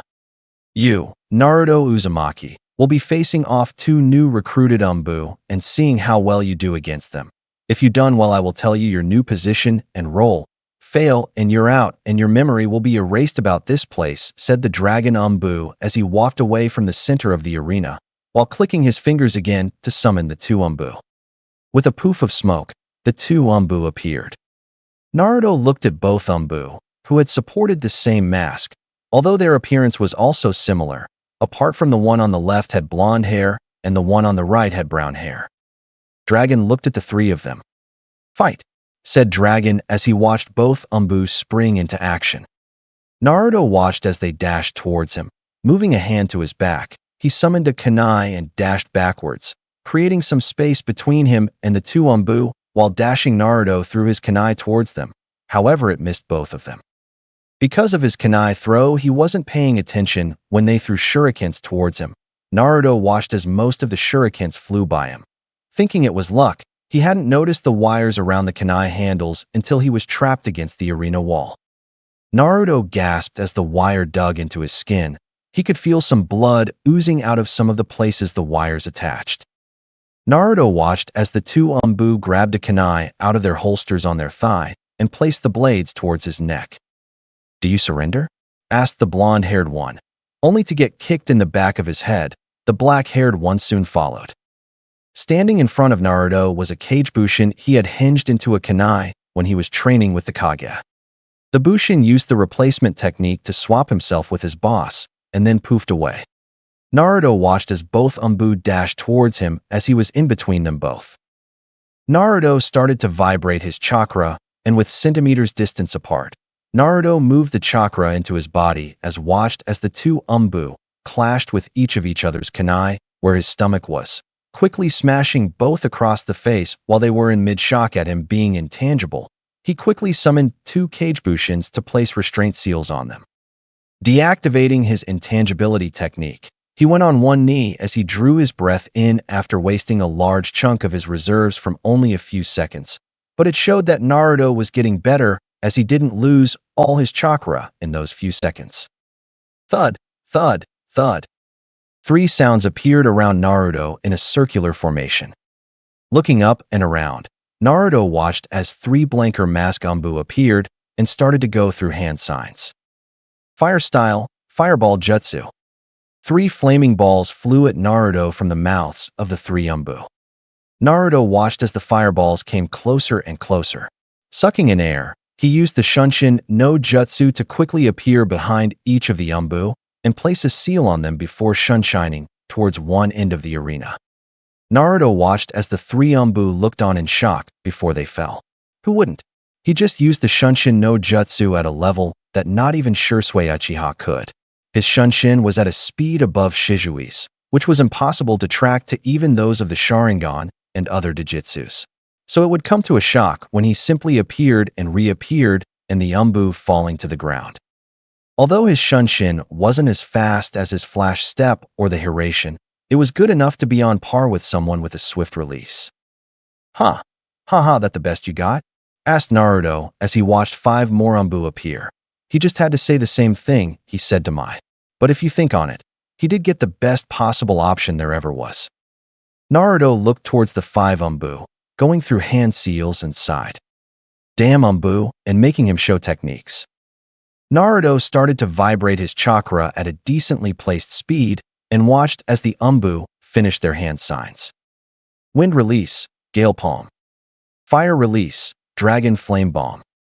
Water release, Water Spear. Lightning release, False Darkness. Earth release, Mud Dragon. Naruto watched as the techniques moved closer and closer towards his position. Quickly, he sent chakra to the top of his skin and disappeared. BOM. The five attacks rattled the entire arena as all the attacks connected to something, although no one could see due to the rubble releasing a dust cloud in the area that Naruto inhabited. The Umbu who was in the middle of the five nodded to his teammates before hearing a thud behind him. When he looked back, he saw the water user drop to the floor, soon followed by the lightning user. "Move!" shouted the Umbu as he and the surviving Umbu jumped towards the other end of the arena, all in a circle formation with a small gap in between them. "Can you see anything?" asked the fire user as he looked all around him and couldn't even sense an ounce of chakra coming from his direction. When he heard no reply, he slowly turned around and saw that both the wind and earth user were smashed into the ground. How did he not hear that? He didn't know. Feeling a tap to his shoulder, he slowly moved his head and saw nothing, before Naruto's fist emerged a few centimeters off the Umbu's face. Crack! The Umbu's mask shattered as he was sent flying into the wall as Naruto's form started to become visible again. Naruto stood there before looking towards the dragon Umbu, who nodded at him. Soon Nico appeared and grabbed his shoulder, and with a puff the two of them were gone. Umbu Commander Desk. When Naruto appeared, he quickly took a seat as his chakra reserves took a massive hit from his two most taxing techniques, which he still hasn't named yet. Naruto watched as the dragon Umbu appeared an instant after he sat down on one of the seats in front of the Umbu Commander's desk. The commander watched him through his mask for a few moments before pushing two canisters. One held ink, and the other held nothing. Put chakra into the ink, and then cut yourself to fill this canister with your blood, and then once again place your chakra into the blood, said the Umbu commander as he leaned back into his seat, waiting for Naruto to do as he was told. Seeing how the commander gave him clear instructions and how this was probably a small test itself, he quickly used some wind manipulation to slice open his palm and let the blood drip into the canister. Once the blood canister was filled at a decent amount, he placed his now healed palm over the blood and sent chakra into the blood, which changed its color into a deeper red. Moving his hand towards the ink, he repeated the process of adding chakra into it. When he saw that the ink glowed blue, he watched as the commander of Umbu grab an empty ink bottle and place both his blood and ink together and started to mix together to form a very deep, almost black red. He then put the ink bottle on a small circle on the edge of his desk. Naruto watched as the bottle of blood and ink got wrapped by multiple seals before they went away, leaving the bloody ink. The commander looked at Naruto and indicated towards his shoulder. Knowing the process, Naruto took off his long-sleeved black shirt and chunin jacket and aimed his arm towards the Umbu commander, who in turn smashed the ink on his arm, shattering the ink casing. Naruto bit his lip as he felt the bloody ink move its way around his shoulder before actually setting right on the middle of his shoulder. Naruto watched as the ink started to form into the Umbu symbols and could feel the ink and blood become a permanent part of him, most likely the seal's purpose. Soon the symbol on his arm settled down and glowed slightly for a few moments before dying back down. The dragon commander had not taken his eyes away from Naruto during the whole process. He just wanted to make sure, even after the extended tests he placed upon Naruto. Naruto, Uzumaki, welcome to the Umbu Corps, muttered Dragon as he placed his hand forward, waiting for Naruto to shake his own hand. Instead, Naruto went on one knee and lowered his head down a bit. Thank you, sir, said Naruto as he kept his head slightly down, making sure to be as respectful as he could towards his new commander. Dragon nodded towards Naruto as he did the normal procedure that Umbu does when they are being talked to unless stated otherwise. Naruto Uzumaki, you will specialize in espionage and demolition heavy hitter. From now on, I will have you become a part of Nico's team when you are in Umbu duty. Is that understood? Asked Dragon as he stared through his mask's eye holes into Naruto's eyes. Naruto nodded as he accepted that he could very well fit into the espionage business along with demolition heavy hitter. Dragon then nodded to a wall full with Umbu masks with different animals. Take your pick, said the commander as he watched Naruto move towards the wall before walking away. Naruto looked back at the commander before grabbing his fox mask and slipping it onto his face. I think you know who I choose, sir, said Naruto as he looked towards his commander, who had tilted his head. Why do you choose the fox? Asked the commander, eager to hear Naruto's reasoning to it. Why would deny who I am? Asked Naruto, getting a nod of respect from the Umbu commander in front of him and a hand on his shoulder from the purple-haired Nico. Very true. You are excused until requested, said Dragon, getting a nod from Naruto before he disappeared. Dragon then looked towards Nico. Along with Naruto joining your squad, I will also join to cover all bases. Dismissed, said the commander as he watched the Nico Umbu leave the area. Nico walked through the corridors of the Umbu HQ and had a single stray thought. How will you shape the world, Naruto Uzumaki, thought Nico as she continued walking towards her quarters. Boom, boom, boom, boom, boom. Every villager was looking for the sound that was shaking the entire village. All through the morning, sounds of explosions were running through the village. At first it had caused a panic, but with a few words from the Hokage, everything had come down. Naruto training field. Naruto was sparring against 300 clones of himself in a no-holds-barred fight. There was jutsu flying everywhere along with kunai, shurikens, and even the odd demon wind shuriken. Naruto himself was limiting himself to his own fists and defensive jutsu. He had been fighting his clones for the better part of 5 hours and had to remake his clones nearly each and every hour as he always defeated them. However, whenever he summoned them again, he added more chakra towards his clones, and they always got better with each wave and round. Gra! Shouted Naruto as he slammed the final clone's head into the ground and poofing him out of existence. Naruto moved his arm away from the ground before falling onto his back. For the better part of the 5 hours, it was him using everything he had against clones that went through 5 levels, as he had only enough chakra for the 5 waves. They were in this order: Academy level, Graduate Academy level, Genin level, High Genin level, Low Chunin level. Naruto was smart enough not to just make clones that were on his level and fight against 300 of them. Sure, he could probably defeat 100, but they would be able to overrun him, and the only reason why he would somewhat defeat some of them would be because he knows what he would do, and thus what the clone would do.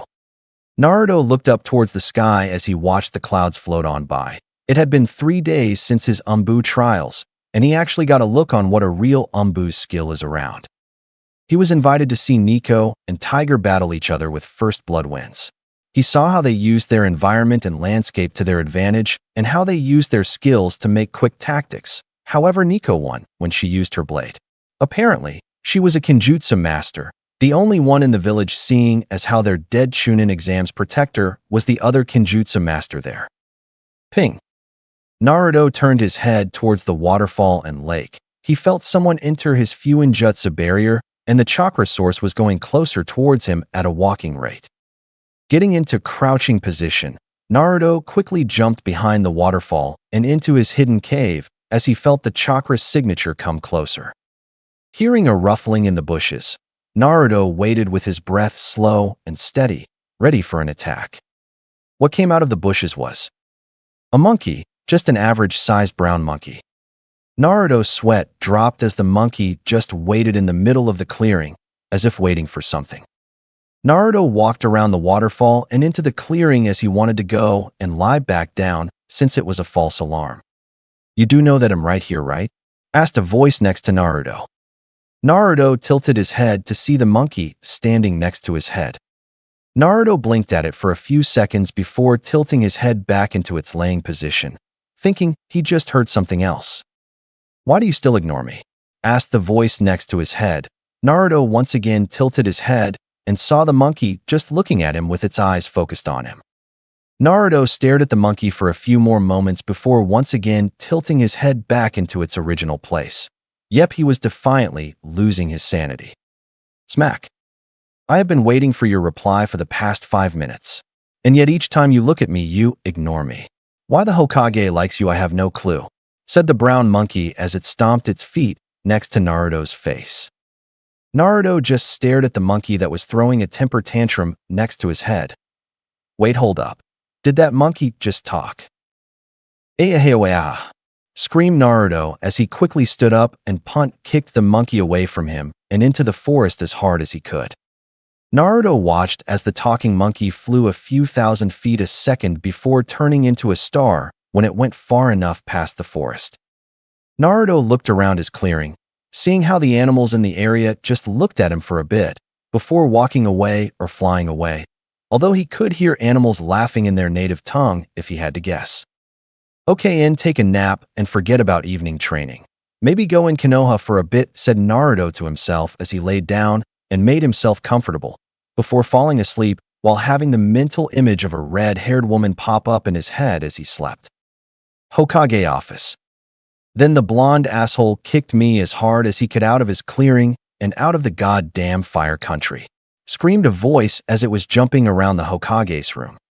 That voice belonged to the monkey that Naruto just pelted away a few minutes ago. Hiruzen sighed a bit, trying to mask his laughter through his sigh as he heard the story of why Naruto hadn't appeared with his monkey summon. Another man in the room, however, hadn't tried to hide his laugh. Hiruzen turned his head towards his companion and scowled slightly in a friendly tone. "Jiraiya, shut up already and go get Naruto," said Hiruzen as he watched the man named Jiraiya stop laughing, although he was still giggling a bit. Jiraiya was a tall man with waist-length, spiky white hair that was tied back into a ponytail, with 2 shoulder-length bangs that framed both sides of his face. He also had red lines that ran down from his eyes, and wore a horned forehead protector with the kanji for oil on his forehead protector. He also had a face wart on the left side of his nose. Jiraiya also wore a green short shirt, kimono, and matching pants, under which he wore mesh armor that showed out of the sleeves and legs of his outfit. His outfit was completed with handguards, a simple black belt, wooden sandals, a red sleeveless hadori, with two simple yellow circles on each side, and a scroll on his back. Jiraiya just shook his head. Nah, they'll just send a toad to get him. The little monkey probably scared him, said Jiraiya as he summoned a small toad with the same instructions that Hiruzen had given to his monkey summon. Hiruzen and Jiraiya watched as the toad leave along with Hiruzen's monkey summon. Both teacher and student sat there in silence, until Jiraiya pulled out his notes and Hiruzen pulled out his all-seeing crystal ball. Giggling could be heard from that office if anyone walked by. Naruto's clearing. Naruto just stared blankly at the two creatures in front of him. The one on his left was a toad, and the one on his right was the monkey he had kicked half an hour ago. "So you understand now?" asked the small toad as he watched Naruto slowly stand up. He didn't see Naruto move before both he and the monkey were sent flying. "What the fuck is this shit?" said Naruto as he walked towards the river and sat down and drank some water. Feeling movement besides him, he watched as a fox laid down next to him and started to drink some water. Naruto looked the fox in the eye for a few seconds. "You wouldn't be able to talk, would you?" asked Naruto as he stared at the fox with a narrowed eyelid. His response was the fox giving a very big smile at him before darting away. Naruto looked at the spot the fox occupied a few moments ago before standing up and walking out of his clearing. "Yep, nope, not dealing with it. I know for a fact foxes can't grin or smirk that wide. Definitely someone in a henge," thought Naruto as he walked towards Konoha as he needed to talk to people before he started to think that the trees could talk. "We can?" Naruto looked towards a tree that for some reason looked like it was somehow grinning at him. Naruto just stared at the tree before moving his chakra rapidly and in a very large frenzy and quickly disappeared in a flash of gold. Throughout the clearing, all the animals could be heard laughing as a small black crow hopped out of the tree that seemed like it spoke. "Ikaraku's. Oh Ramen, how could I have forgotten you? You too, I am an old man Ichiraku," said Naruto as he ate his chicken chili ramen with a fiery passion. Ayam and Ichiraku just watched as Naruto ate his ramen at an incredible rate, even for him before he disappeared for the Chunin exams and the week after it. Ayam moved up to Naruto and poked Naruto in the stomach, only to feel rock-hard pecs hidden behind his new dress code. Ayam blinked before smiling a bit. "Wow, Naruto, who knew you had all that muscle on ya? Have you holding out on me?" grinned Ayam as she looked at Naruto, who had looked at her with a raised eyebrow and a noodle handing out of his mouth. "Why would I try showing my muscles to my older sis? Are you into incest or something?" asked Naruto as he grinned at Ayam, who was sputtering at Naruto's comeback. Ichiraku was laughing loudly as he was creating some ramen for the other customers in the stand, who had also taken to laughing at Ayam. Ayam left with a huff and went into the kitchen with a slight but friendly glare at Naruto, who in turn just grinned even larger. Everyone in the stand was having a blast. They were just expecting it to be a boring lunch until Naruto appeared in the ramen stand. Then the drama popped up. While Naruto was laughing with the other customers, who had taken the step forward to talk to him, he missed Ayam walking out and starts talking towards a group of kunoichi. "I'm serious. He actually felt like a pure rock," mumbled Ayam as she talked to a few kunoichi who had been curious whether or not Naruto was actually muscly or not. One of the kunoichi decided to go see for herself. She stood up and walked towards Naruto's seat and pushed through some other customers that decided to hang out with Naruto for a bit as he was making everyone there laugh. Naruto didn't see it coming. The kunoichi walked up to him and grabbed the bottom of his shirt and lifted it up to his neck, showing his rock-hard abs and chest, along with each defined muscle hidden beneath his shirt. Ajay, he does have a rock-hard body. Oh my god, look at what he was hiding behind his orange monstrosity. He's mine. No mine. Naruto didn't need to know what happened next as he used his shunshin to disappear from the group of girls, who had instantly locked onto his position. Naruto watched as they got ready to follow him. Naruto looked at them for a moment before saying a few words that made them move. Oh fuck me. Wrong choice of words. Naruto started to run away with chakra, helping his muscles move as he dashed through the rooftops of many buildings as he tried to escape from his slowly growing chasers.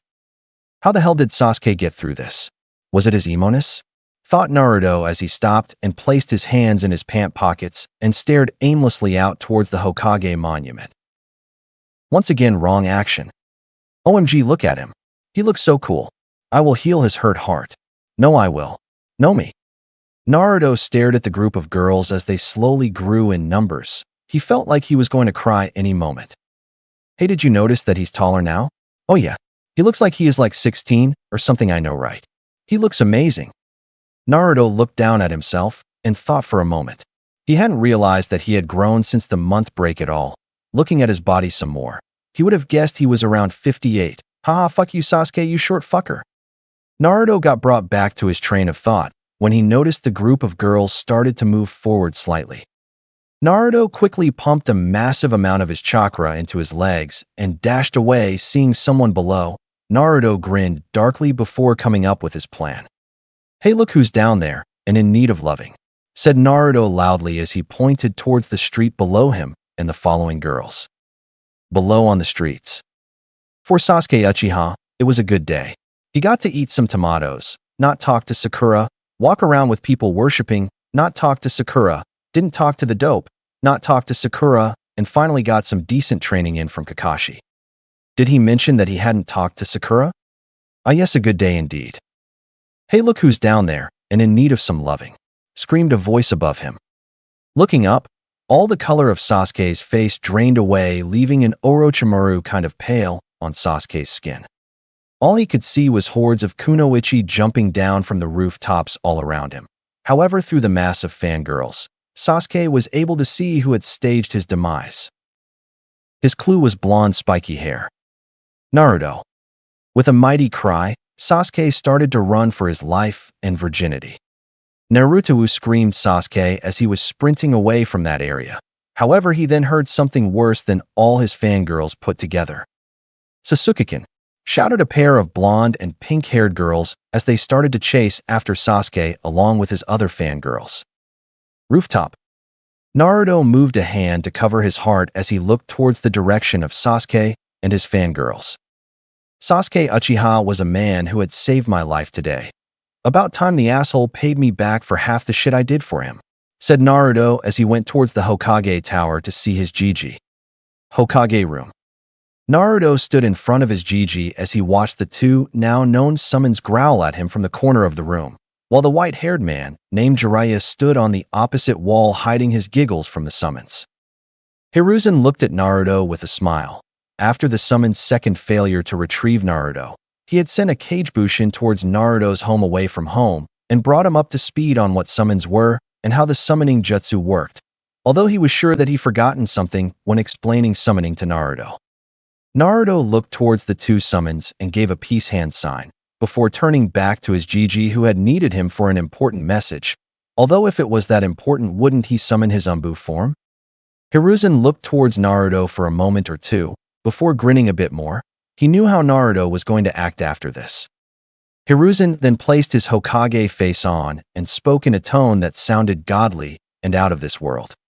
Naruto Uzumaki, you are to travel with Jiraiya the Toad Sage to find the next successor to the Hokage seat. That person is known as Tsunade Senju. You are to find her and bring her back to the village, said Hiruzen as he stared at Naruto, only to see that he raised his eyebrow at him.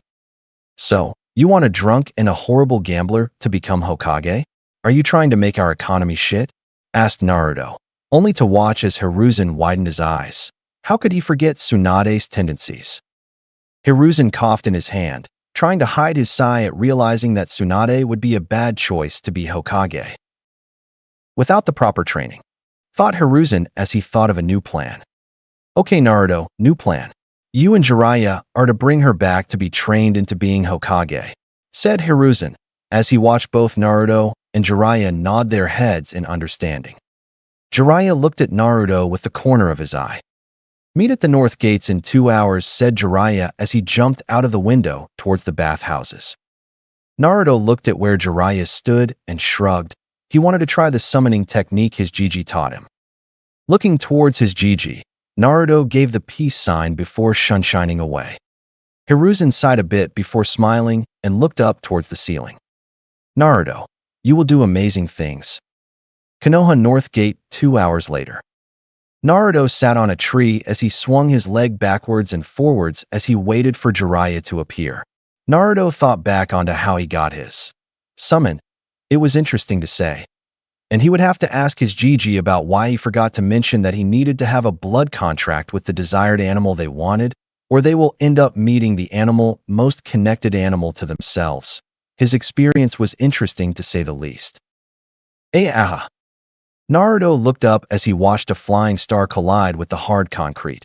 Naruto watched as the flying star was really his new traveling companion. Walking up towards Jiraiya, Naruto picked up a stick and started to poke him with it. This lasted for a few minutes before Naruto eventually got annoyed enough and decided to wake him up with a lightning zap. Placing his hands on Jiraiya's chest, he started to vibrate his chakra while also changing it into lighting nature chakra.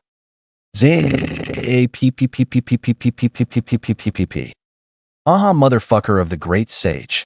What the fuck did that to me? Screamed Jiraiya as he jumped a few meters into the air as he felt his body start twitching in every direction after he landed on his feet. Naruto just grinned a bit before poking Jiraiya on the shoulder. Shouldn't we go now? Asked Naruto as he pointed towards the sun, indicating the time. Jiraiya nodded since he and Naruto might as well as start their journey to find the next Hokage. Forest 3 hours later. Naruto and Jiraiya walked in silences as they headed towards the nearest town to gather some supplies and get a place to sleep. During the 3 hours it was nothing but silence as Naruto didn't see the point in talking and Jiraiya had no clue in how to start a conversation with the kid. Naruto sent chakra into his eyes to be able to see a village just a few miles out from their position within the forest. Naruto didn't know why he had decided to send chakra into his eyes one day after the Chunin exams, but when he did, he managed to notice slight changes when he sent chakra into his eyes. For one, they would give him an extended eyesight, and two, it gave him a slightly slower perception on movement around him, but even though it was slight, Naruto could easily see the benefit from it.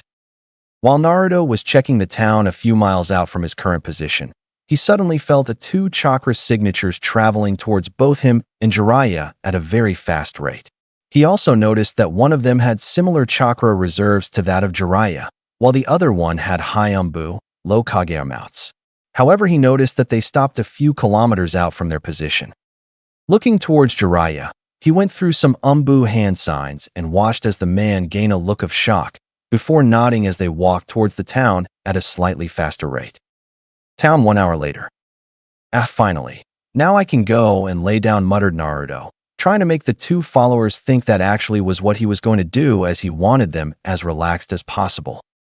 Looking towards Jiraiya, or well where he was, he noticed that he had left with a trail of dust floating where he once was, although there was a note.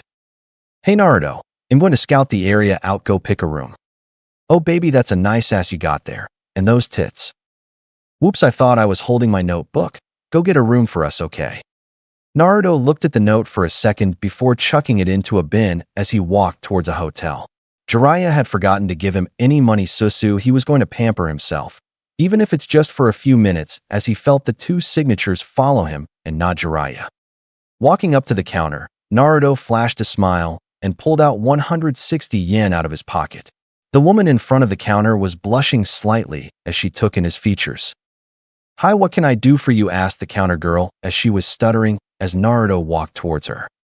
Hi, I'm Naruto Uzumaki, and I was wondering if I could rent a room out for a day or 2, said Naruto as he handed her the money required to rent a room out.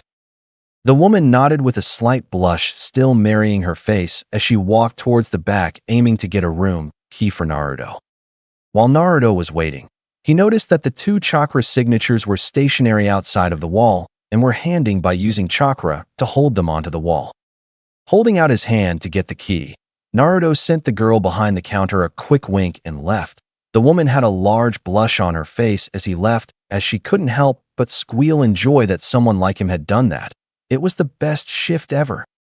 As Naruto was walking towards his room, he looked down towards the key number and looked up Spotting his room, he went towards his door. However, just before he got to his door, he tripped. While Naruto was falling, he quickly used his door as a support frame to hold him up. Naruto gave a quick sigh that no one was watching and quickly went into the room. Ignoring a slight snickering he thought he heard down the hall. Naruto went towards his bed and sat down against it and looked towards the door. He could feel them just outside of the door. So Naruto started to move his chakra to vibrate at an insane rate and waited for the two signatures to appear. Knock, knock, knock. Ah! Screamed a voice. Naruto grinned. Showtime. Pushing his chakra to the top of his muscles, Naruto dashed forward and through the trees, grabbing the two signatures by the throat and making them go through the walls before eventually through the entire building, which had sent the two men and Naruto flying back into the forest that was just a few meters away from the edge of town. Clearing. As Naruto was holding the two signatures, he saw the ground coming and decided to cushion his fall. Moving the two chakra signatures in front of him, he awaited the impact. Dust flew as the two men got smashed against the floor. Naruto quickly jumped off the two men and landed on the other side of the clearing. He knew that they were still alive, and he could tell that they were way above an average Jonin in level. This would be tough. Naruto started to draw in some of the nature energy that his summon had explained to him. He really didn't know that he could have turned himself to stone before, so now he was taking more precautions with nature energy. As Naruto felt the slight bit of nature energy replenishing his chakra, he watched as the two signatures stand up. However, the shorter one of the pair had an arm wrapped around his eyes, with blood going down his face from what Naruto could see. Naruto felt his chakra reserves go slightly above half and started to vibrate his chakra, ready to disappear at a moment's notice. However, he hadn't needed to, as the two shinobi just up and left. Naruto closed his eyes and started to follow the chakra signature of the two. He could feel them going north, towards Iwa and Suna. Opening his eyes again, Naruto was about to walk out of the clearing when his old teammate showed up. Sasuke looked around the clearing with hatred. He knew Itachi was here. He knew that he had went after Naruto as he heard a Chunin proclaim that Itachi was after Naruto Uzumaki, his teammate, who was ditching all their training sessions and missions. Looking around the clearing more, Sasuke finally found someone in the empty clearing. It was Naruto. But how would Naruto still be there? Itachi was after him. How could anyone survive meeting Itachi unless he lets you? Naruto? Asked Sasuke as he walked towards his teammate, noticing his new change of clothing, which looked similar to a Chunin. He didn't. Not before him. Naruto stared at Sasuke as he walked towards him for a few moments before nodding. He had no idea why Sasuke had come to him, although that would explain the smaller chakra signature that was at the edge of his chakra sensor range while moving. Naruto waved at Sasuke as Sasuke walked closer to him. Yo, Sasuke said Naruto as he watched Sasuke run at him at low Chunin speeds. Naruto, did you see a man with short black hair? Asked Sasuke, wanting to know the truth whether or not Naruto was getting chased by Itachi. Naruto tilted his head a little. That did seem like one of the people who he had just smashed through a wall or two. Yeah, why? Asked Naruto, only to see Sasuke activate his Sharingan. How are you alive? Asked Sasuke, looking into Naruto's eyes with his double tomo in both eyes. Naruto blinked before he shrugged. I am a lot more stronger since the Chunin exams. However, even I knew that I couldn't fight the dude with black hair and his friend in an actual fist fight. So I decided to blind whoever was there using a flash seal, which I placed on my door, along with a lightning seal on the floor, so when someone knocked on my door, they would get a flash to the face, which would blind them. Then a lightning surge through their body, momentarily paralyzing them. Then I pushed them through a few walls and into this clearing, at which they left, said Naruto, as if what he said wasn't that much of an achievement. Sasuke looked on in shock. His teammate just said that he forced Itachi away, along with someone else. He knew what that meant. He was strong enough to take on Itachi or any Jonin. If Naruto Uzumaki, the dead last, could force Itachi to flee, then he would be able to kill his brother. Which way did he go, Naruto? Said Sasuke as he grabbed Naruto's jacket, only to have Naruto grab his wrist. I don't know. I was getting out of that crater, lied Naruto, as he could see that Sasuke wanted to go after the two shinobi. However, he knew that Sasuke had no chance at defeating Itachi and the other guy, as he only won with quick thinking and by disabling them via Flash Seal and Lightning Seal. Sasuke kissed his teeth. Of course, a loser like Naruto wouldn't be able to find them, and only an elite Uchiha like him could if he was fighting. Sasuke turned his back and began walking towards Konoha. "See you later, Dobe," said Sasuke as he walked past the edge of the clearing and into the forest. Naruto just stared at the direction Sasuke had went and simply went back to his room. Hopefully his mass changer seal activated and fixed all the walls. He could use some sleep. Hotel room. "You did what?" screamed Jiraiya as he looked at Naruto, who was lying on the bed with a pillow on his face. "I made Itachi and the Kisame guy leave," mumbled Naruto through the pillow as he was getting an earful from Jiraiya, saying how dangerous and idiotic of him to even think of trying anything when he met two shranked Nins, which Naruto had learnt not even 5 minutes ago. Naruto moved the pillow on his head a bit so that Jiraiya could see one of his eyes, which were thinned into a glare.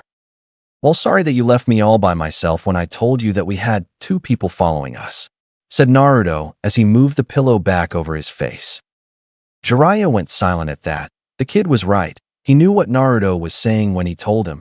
How the kid knew Umbu hand signs confused him, but it didn't bother him much. After all, he spent a lot of time with the Hokage when he was younger. Jiraiya huffed. "Fine, whatever. Let's go. I got Tsunade's trail," said Jiraiya as he walked through the front door. Naruto just sighed before summoning Tenkage-Bushin. Poof. Naruto looked at the clones before he nodded towards the clones, which also nodded and started to unseal Fuinjutsu books.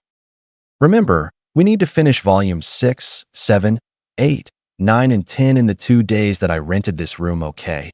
And remember, do not pop until you memorized everything on the book in 2 days, and only pop one at a time. I don't need to randomly get a headache," said the original Naruto as he followed after Jiraiya. Forest. Naruto and Jiraiya were once again walking through the forest at a decent pace. It had been a few hours since they left their original town, and now it was beginning to darken. As Naruto was walking, he noticed Jiraiya constantly looking between him and the ground in front of him. It was like he was thinking about something but wasn't sure. Suddenly, Jiraiya stopped and turned towards Naruto. Jiraiya looked at Naruto's curious face and decided to tell him about Akatsuki and about him training him for it. "Kid, I gotta be honest with you. Those two people, Itachi and Kisame, are part of a larger organization whose sole purpose is to capture Jinchuriki and take their tailed beast out of them. Each member is apparently in Shrank Nin. Now I know that Shrank Nins don't always work together, so if they are in a group, the leader must be stronger than all of them. So because of that, I, the gallant Jiraiya, will train you to defeat any of the Akatsuki when you face them. And the key to that is to get you as strong as possible, as fast as possible. So, I am going to train you in Kyuubi's chakra," said Jiraiya with a grin on his face as he closed his eyes, knowing that Naruto was probably excited as hell to have a Sannin train him. Naruto looked at Jiraiya with a raised eyebrow. "Seriously? Kyuubi? He wants him to beat a group of people who are looking for Jinchurikis, and he wants him to use Kyuubi's chakra? Okay, seriously. If the group was going after the other 8 Jinchurikis, wouldn't they have something that stops the other Jinchurikis from accessing their tailed beast? And about his training, seriously? He got taught by 3 Hokage. Sure, it was only for like 20 or so days, but still. In those 20 days, he managed to get from a low-level Chunin to a mid-level Chunin. Then he had 10 more days to get his abilities up, with limited resources, but that was fixed with Fuinjutsu. Kami bless Fuinjutsu, the most overpowered jutsu type. Deciding to go along with it, Naruto just shrugged, until Jiraiya added onto what he said. "Also, in a few months' time, I am planning to take you on a training trip to master as much as Kyuubi's chakra as possible. Also, Sensei agreed that I could take you, and that you should be able to handle your extra activities." I didn't get what he meant, but he did mention about you being a fox. Guess he meant that because of Kyuubi, said Jiraiya as he knew that Naruto would explode in joy at hearing he will be taught by a Sannin for 3 straight years. Naruto wanted to smash his head against a tree for the next hour or two, as he now needed to balance his Umbu work along with going on a training trip with Jiraiya. Jiraiya then opened his eyes and put his hand out in front of him. But I'm also going to give you 2 new jutsu. The first is the Rasengan. However, I don't think you have enough chakra control for that. So we're going to work on the next one. The summoning jutsu, said Jiraiya as he took the scroll on his back off and opened it up. Naruto watched the scroll open up and looked on in shock at the names there. Jiraiya. Minato Namikaze. Naruto gasped. His Tusan was a toad summoner? Why didn't he tell him? Hell, why didn't he tell him that there were things such as summons?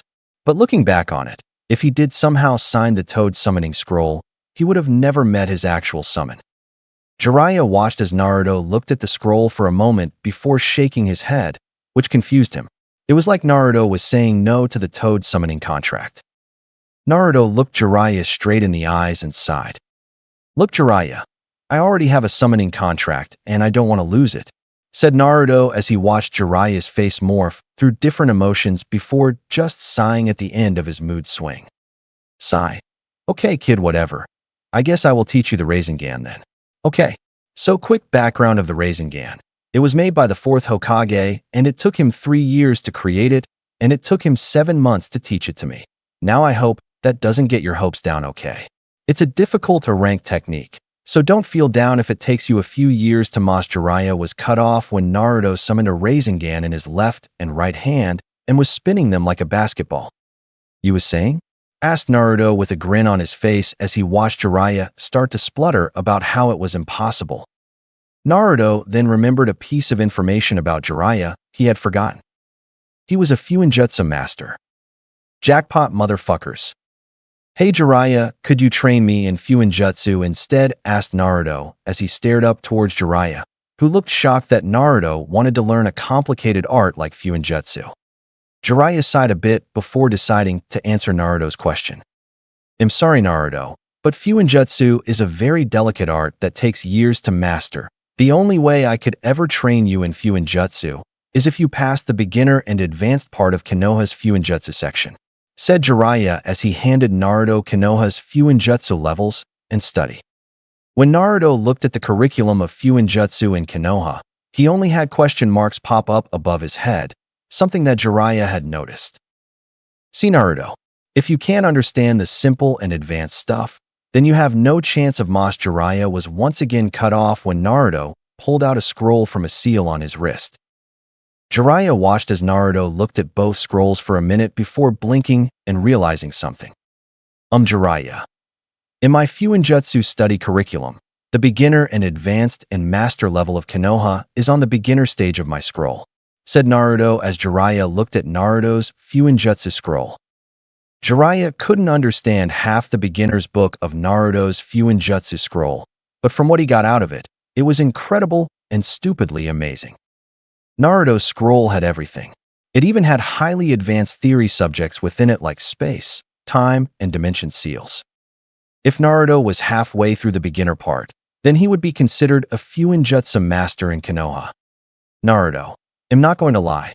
You are above a Fuinjutsu master in Konoha's standards if you got at least halfway through the beginner part of the book. So which part are you at, and can I also learn off this scroll? Asked Jiraiya, expecting Naruto's answer to be just a beginner.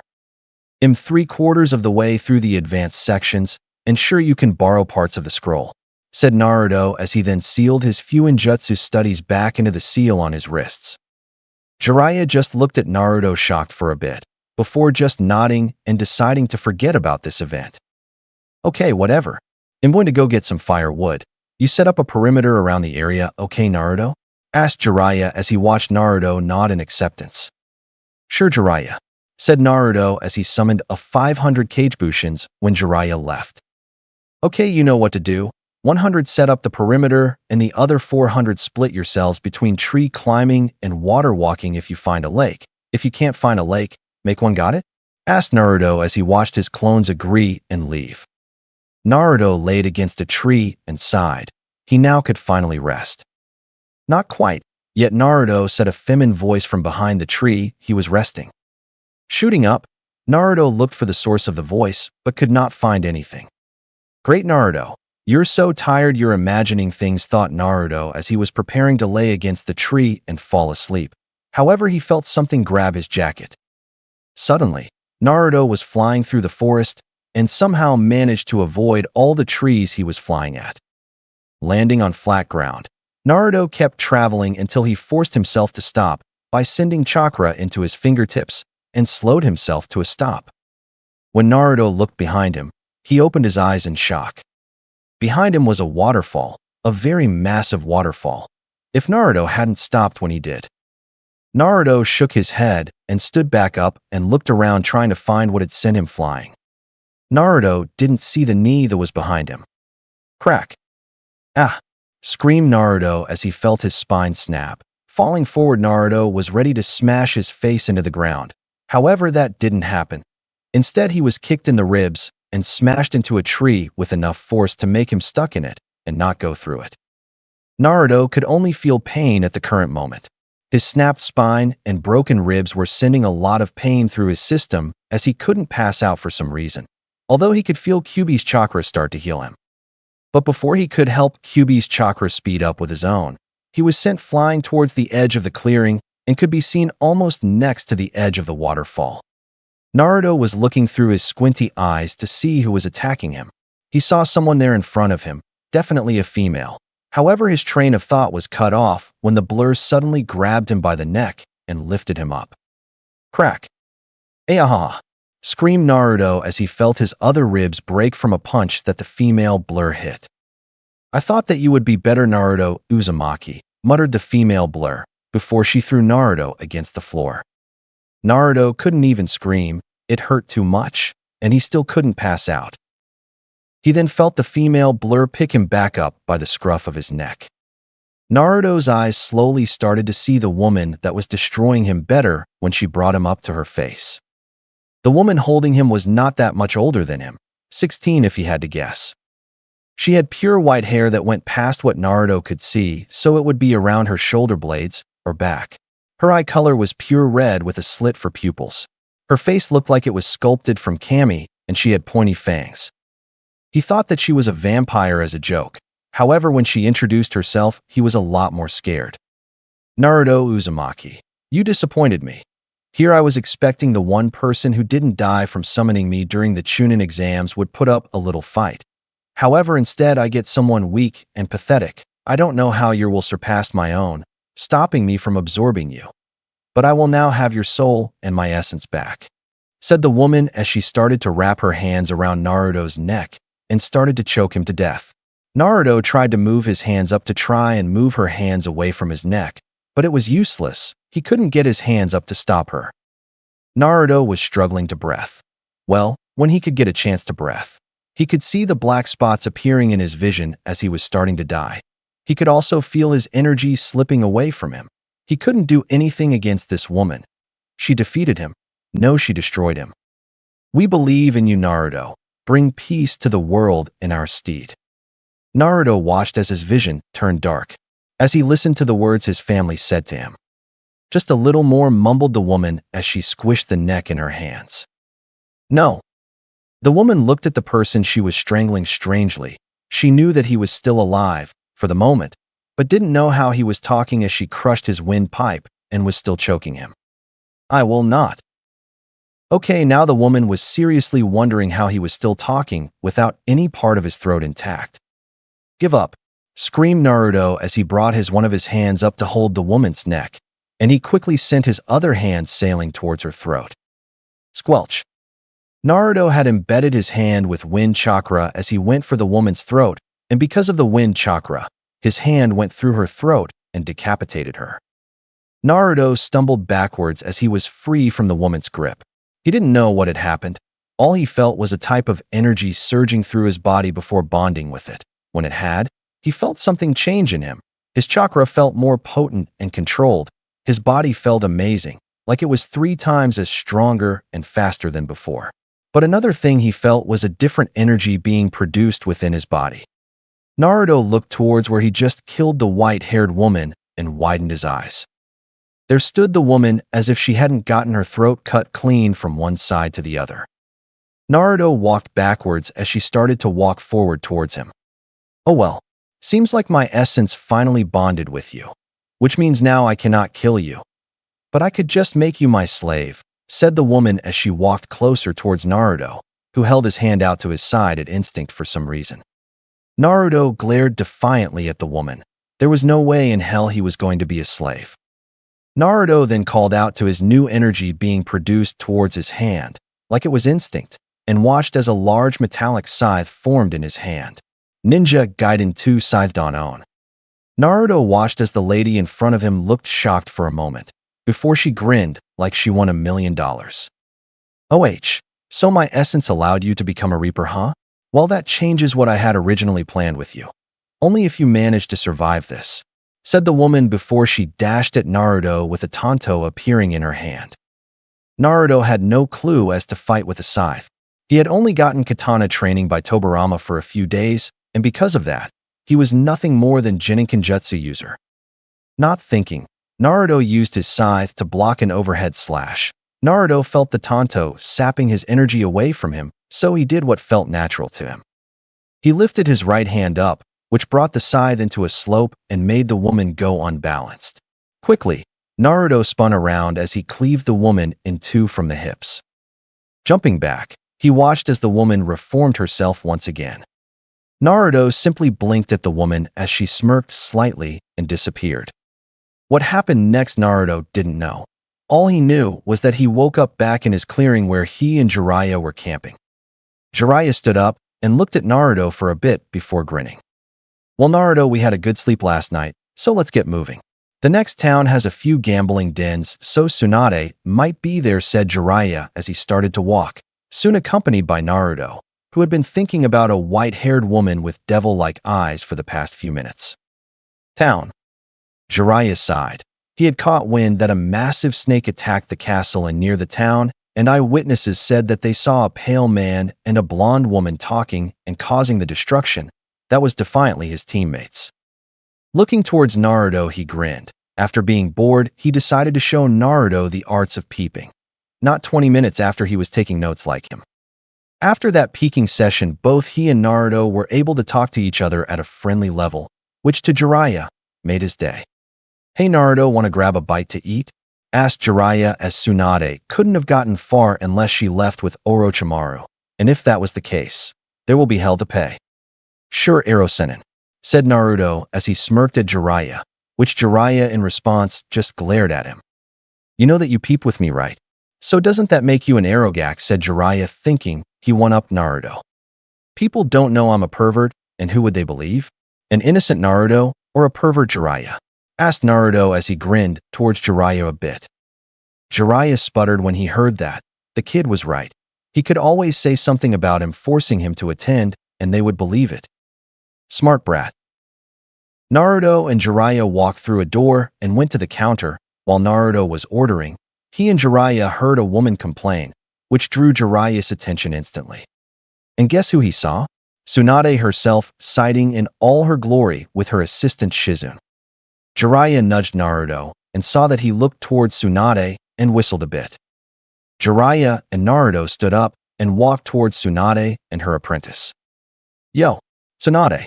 shouted Jiraiya as he walked towards Tsunade's booth. While Naruto was walking towards Tsunade's booth, he felt an urge to turn his head to the left, and when he did, he saw her sitting there. The woman that almost killed him, she just sat there grinning at him. He could now see that she wore a white kimono with prayer beads wrapped around her right wrist. She also seemed to be wooden sandals. Naruto looked towards Jiraiya for a moment, and noticing that he was busy, turned his attention back to the woman, only to see a note on the table. Walking up to the table, Naruto picked it up and started to read it. "Naruto Uzumaki, you are different from the rest. I have never met someone who had somehow turned my essence into their own. It's quite different. Meet me outside at midnight, and we shall battle. Win, and you gain a reward. Lose, well, I get to have your soul. Enjoy your remaining amount of time, human, as I won't hold back this time." Naruto dropped the letter he was reading and was shaking. She was going easy on him. She was holding back on him. He survived because of luck. "The Hokage were fools," said a lady. Turning his head, it was Tsunade who had said that. Family or not, she was getting her ass kicked for that. Naruto walked towards Jiraiya and Tsunade as Shizune had gone to get some drinks for her and Tsunade. What did you say about the Hokage? Asked Naruto with a dark undertone as he watched the woman repeat what she had said moments before. The Hokage were fools, said Tsunade as she looked at Naruto for a few moments. Just like you, said Tsunade. Two things happened when she said that. The first was Jiraiya trying to stop Naruto from grabbing Tsunade. The second thing was Tsunade being sent through the wall from Naruto, throwing her. Naruto turned his head towards Jiraiya for a moment and spoke a few words that made Jiraiya stop in his tracks. I won't let anyone disrespect my father and great-grandparents, said Naruto before jumping after Tsunade outside. Tsunade didn't see it coming. All she saw was a wall and then a pain that shot through her sides. Standing up and healing herself, she waited as Naruto appeared. Tsunade gnashed her teeth together. This brat was going to be destroyed. I seriously don't know why Hokage wants you to be Hokage. All I see is a poor woman who can't take her grief, said Naruto as he stared straight into Tsunade's eyes. Tsunade hardened her amber eyes as she heard Naruto talk. How dare that brat think that her pain is so pitiful? He had no idea what pain was. With that, Tsunade dashed towards Naruto, who just watched as she went forward. For Naruto, this was a perfect example of why you always need to train. Tsunade was going at mid-genin speeds towards him, and she wasn't paying attention to her surroundings at all, which had caused her to not notice Seal lighting up when she went past it. Zap! Oh! Screamed Tsunade as she fell to the floor, gripping her ankle, which was fried and burnt. Tsunade looked at her ankle with tears of pain running through her eyes. When she looked towards Naruto, she expected three things to appear on his face. The first one was worry as he hurt the slug princess. Arrogant smile as he defeated a Sannin. Or scared as now she could get the old Hokage to kick the brat's ass out of the village. Instead, all she saw was disappointed mint as he looked towards her. She also managed to hear a few words he mumbled to himself. I can believe we are related to one another, muttered Naruto as he left the street as he needed to prepare against the silver-haired lady tonight. Tsunade watched as Naruto left towards the forest. She looked towards the ground in front of her and then stood up with Shizune and Jiraiya following her to her room. Tsunade then locked the door of the room and glared straight at Jiraiya. Who is he? Boom. Boom. Boom. Ha. Ha. Ha. What the hell? Are you? Panted Naruto as he held the left side of his ribs while spurting out strips of blood out of his mouth as he stared at the woman in front of him. The woman had pale skin with pure silver hair which went to her mid-back, and her eyes kept changing whenever she wanted. So far the colors she changed them were red, black, and gold, although she did keep the pupil split for each color change. The woman also wore a white kimono that was decorated with black ravens flying all around the kimono. She also had a black belt holding the kimono together along with wearing some black shinobi sandals. In her hand was a tanto, which she had been using since the start of their fight. He had no clue how long the fight had lasted. The reason for that was because they weren't in the land of the living as the woman described it. When he had gone out of the bar to confront the woman, he felt something grab his ankle and drag him into the floor. When he looked down, all he saw was a black portal, and that was it before waking up to the woman standing across from him. Oh, I'm a very special woman, that's all, said the grinning woman as she barely had any sight of damage on her. Naruto just sighed slightly before he dropped his scythe, which turned into dark smoke and disappeared. He couldn't keep up with her, but he was sure as hell going to try. Looking straight into the woman's eyes, he charged. Soon a spiraling sound was heard, and within Naruto's palm was his father's technique, the Rasengan. You know that I never thought about using this technique until I had perfected it. But I know that I got to pull all the stops to win, and I won't lose, not when I have people believing in me, said Naruto as he started to move wind chakra into the spiraling sphere, making it grow in size. The woman looked slightly surprised at the technique forming within Naruto's hand. She had met a lot of people who had fell towards the Rasengan during the Third Shinobi War, as the mortals themselves call it. However, this was something that seemed a lot stronger than the normal Rasengan. Naruto was watching the woman as he slowly increased the size of his Rasengan. He had never field tested the technique, but this was a good time as any. Naruto lifted his technique above his head as he felt the wind emitting from the technique blow his hair and cloths backwards and forwards. Naruto looked the woman straight in the eyes as he noticed that she hadn't moved an inch. Sorry if this is the end of you, but I can't give up on my dream. After all, who would I be if I broke a promise? Said Naruto as he slowly started to move forward before breaking out into a sprint. Now that shocked the woman. Here came Naruto coming closer and faster every step, and he was apologizing if he does kill her. Oh, he is defiantly interesting. However, she wasn't expecting the next thing Naruto did. Wind release, Raisin Shuriken. The woman watched as the spiraling shuriken flew towards her at triple the speed Naruto was running at. She also watched as the technique ripped her cells apart at a microscopic level. Naruto looked towards where his new technique expanded into a large sphere and evaporated, showing nothing but clean cuts on the floor. Naruto went on to a knee as he was defiantly running out of energy from using that attack. Damn. I am out of chakra. I gotta get out of here, said Naruto as he slowly fell, face down onto the floor of the mysteriously dark room arena. Interesting. Seems to me that I will keep an eye on you. And much more, said the silver-haired beauty as she slowly grew from the darkness. Snapping her fingers, she watched as Naruto's body disappeared back into the living world. Clearing few days later. I don't want to study though Tobarama Sensei. Not the water whips. Screamed out Naruto as he jumped through the air and landed on his ass. Where the hell did I get out of that dark arena thingy? Asked Naruto to himself as he stood up and brushed some dirt of his Chunin jacket that looked like it was brand new and without the rips and tears that were previously on it. Naruto closed his eyes for a few moments as he stretched out his senses before gasping in shock. However, that gasp was forgotten for running towards his companion Jiraiya and his teammate Tsunade. He could also feel Shizen the area there. Castle clearing. Jiraiya looked at how the situation worked out. First, he and Tsunade went to have a drink yesterday, and then he woke up drugged and had no clue what was going on. Then Shizen rushes in and tells him that Orochimaru was planning to revive Dan and Nawaki in exchange for Tsunade to heal him.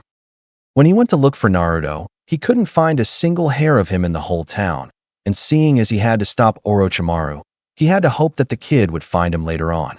When turned up to find Orochimaru and Tsunade, he was shocked that he turned up to find Orochimaru's arms were still in their purple form and Kabuto and Orochimaru battling Tsunade. Jiraiya watched as he saw Tsunade throw blow after blow towards Orochimaru and Kabuto. However, it was easily noticeable that Tsunade couldn't keep up with both of them. Getting his chakra to purge his system slightly, Jiraiya jumped into the fray along with Shizen. Forest.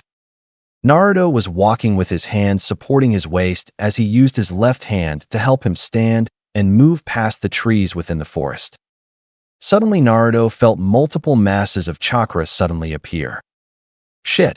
If I could feel them at this range, they must hold enough chakra to equal or surpass my own, thought Naruto as he grabbed his stomach where his ribs were hurting and dashed towards the chakra signatures he felt appear. Castle clearing. When Naruto arrived, he came upon the site of Orochimaru and was that Kabuto battling Jiraiya and Tsunade on their summons. He saw Shizen hidden behind Jiraiya and was healing him while battling. However, Naruto noticed one thing during the Battle of Sanins, and that was the fact that Orochimaru's summon was a massive snake that was beating both the Toad boss and the Slug boss, if he had to guess. Naruto looked down towards his hand and sighed. This fight was going to have him drained to a point of KO. Looking up towards Jiraiya's direction, Naruto jumped towards Jiraiya's position and started to plummet to the ground. Summoning Jutsu. Piolef. Kye screamed a raven as it flew with Naruto on its back. Jiraiya looked like he was seeing a mixed bath that only lets supermodels and Sannin in. Tsunade had a look of shock as the raven summon landed on the ground and Orochimaru. He started to turn slightly more pale. Kabuto, however, had seen Naruto in action. He missed Naruto versus Kage and wasn't worried. The raven looked around the clearing and saw 3 other summoning animals, all prepared for battle. Looking up towards her summoner, she spoke in a soft tone. Why have you summoned me, Naruto-kun? Shouldn't you have summoned Ti? The raven was cut off by Naruto, placing a finger to his mouth. I couldn't summon anyone else, although Hawk would be good. He's not as agile and fast as you are, adding into the fact that you can use shadow release along with being able to take souls. The raven nodded its large head as she now understands his reasonings. Very well. Who is our enemy? Asked the large raven as she spread her wings preparing to take flight. The snake replied Naruto sharply as he started to empower the raven by making a chakra shield that held snugly against the raven. Orochimaru was panicking. Sure, he could take on Jiraiya and Tsunade along with Shizune, but Naruto with a summon? It would have been difficult, and that was if the blonde brat was still a weakling. Kabuto, muttered Orochimaru, as he watched Tsunade and Jiraiya started to look towards him. Reverse summoning jutsu. Now, muttered Orochimaru, only to get a earth-shattering punch to his spine, followed by a side kick to the ribs and into Kabuto. Piolef. Orochimaru and Kabuto looked towards the poof and widened their eyes. There stood Naruto's raven with Manda's eye dangling from her beak as she looked towards them and ate it. Orochimaru looked at Kabuto frantically. This was not the time to fight. Now Kage Orochimaru was cut off when a knee smashed him in the face. You know that I won't let you leave alive, right? Dadabayo asked Naruto as he was standing in front of Orochimaru's prone body. Clap, clap, and clap. Kabuto was walking towards Naruto and Orochimaru, his bruise from getting smashed into by Orochimaru healing before Naruto's eyes. Kabuto's healing rate was nothing, Dadabayo. Naruto tilted his head as he looked at Orochimaru and Kabuto for a moment, before a light bulb appeared over his head, which had slightly scared Kabuto as it just appeared. Oh, I see. So you're Orochimaru's buddy? Asked Naruto with a curious face, although that soon went away when Kabuto glared at him. Naruto shot Kabuto a shit-eating grin. So I guess that's a yes. Naruto watched as Kabuto glared at him and sensed some killing intent at him for a few moments. At least I'm not a dead lass, said Kabuto as he moved ever so slightly towards Orochimaru while preparing to use an escape technique. Naruto raised his eyebrow. It was only because of his Kage training that he knew that rank meant nothing. After all, if Hashirama could beat his dad at the age of 15 in a full-scale fight without his Mokuton, there were no limits if you improve yourself with all you got.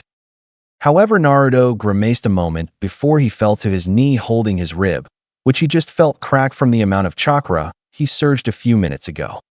Kabuto saw this as his chance. He quickly dashed over to Orochimaru and disappeared. At that moment, Jiraiya and Tsunade had appeared, along with Shizune and a pig. Jiraiya went to Naruto's side as he saw that Naruto was cradling his ribs. Kid, you okay? Did Orochimaru injure you? Asked Jiraiya, only to get a shake of the head. No, I got it. From an injury in training a couple of hours ago. Grimaced Naruto as his ribs were healing at a slow rate as his chakra was pretty low. Poof. He suddenly felt a large amount of his chakra return to him. Looking for his raven summon, he mentally thanked her as she went back home and returned Naruto's leftover chakra. Tsunade watched as Naruto stood up and started to fix his visible broken ribs, heal them. Tsunade had never seen anything like it, apart from when she had healed Kushina back when she was in her teens, although Kyuubi was apparently an asshole who would rather wait a few years to form after Kushina's death rather than wait sealed inside of her.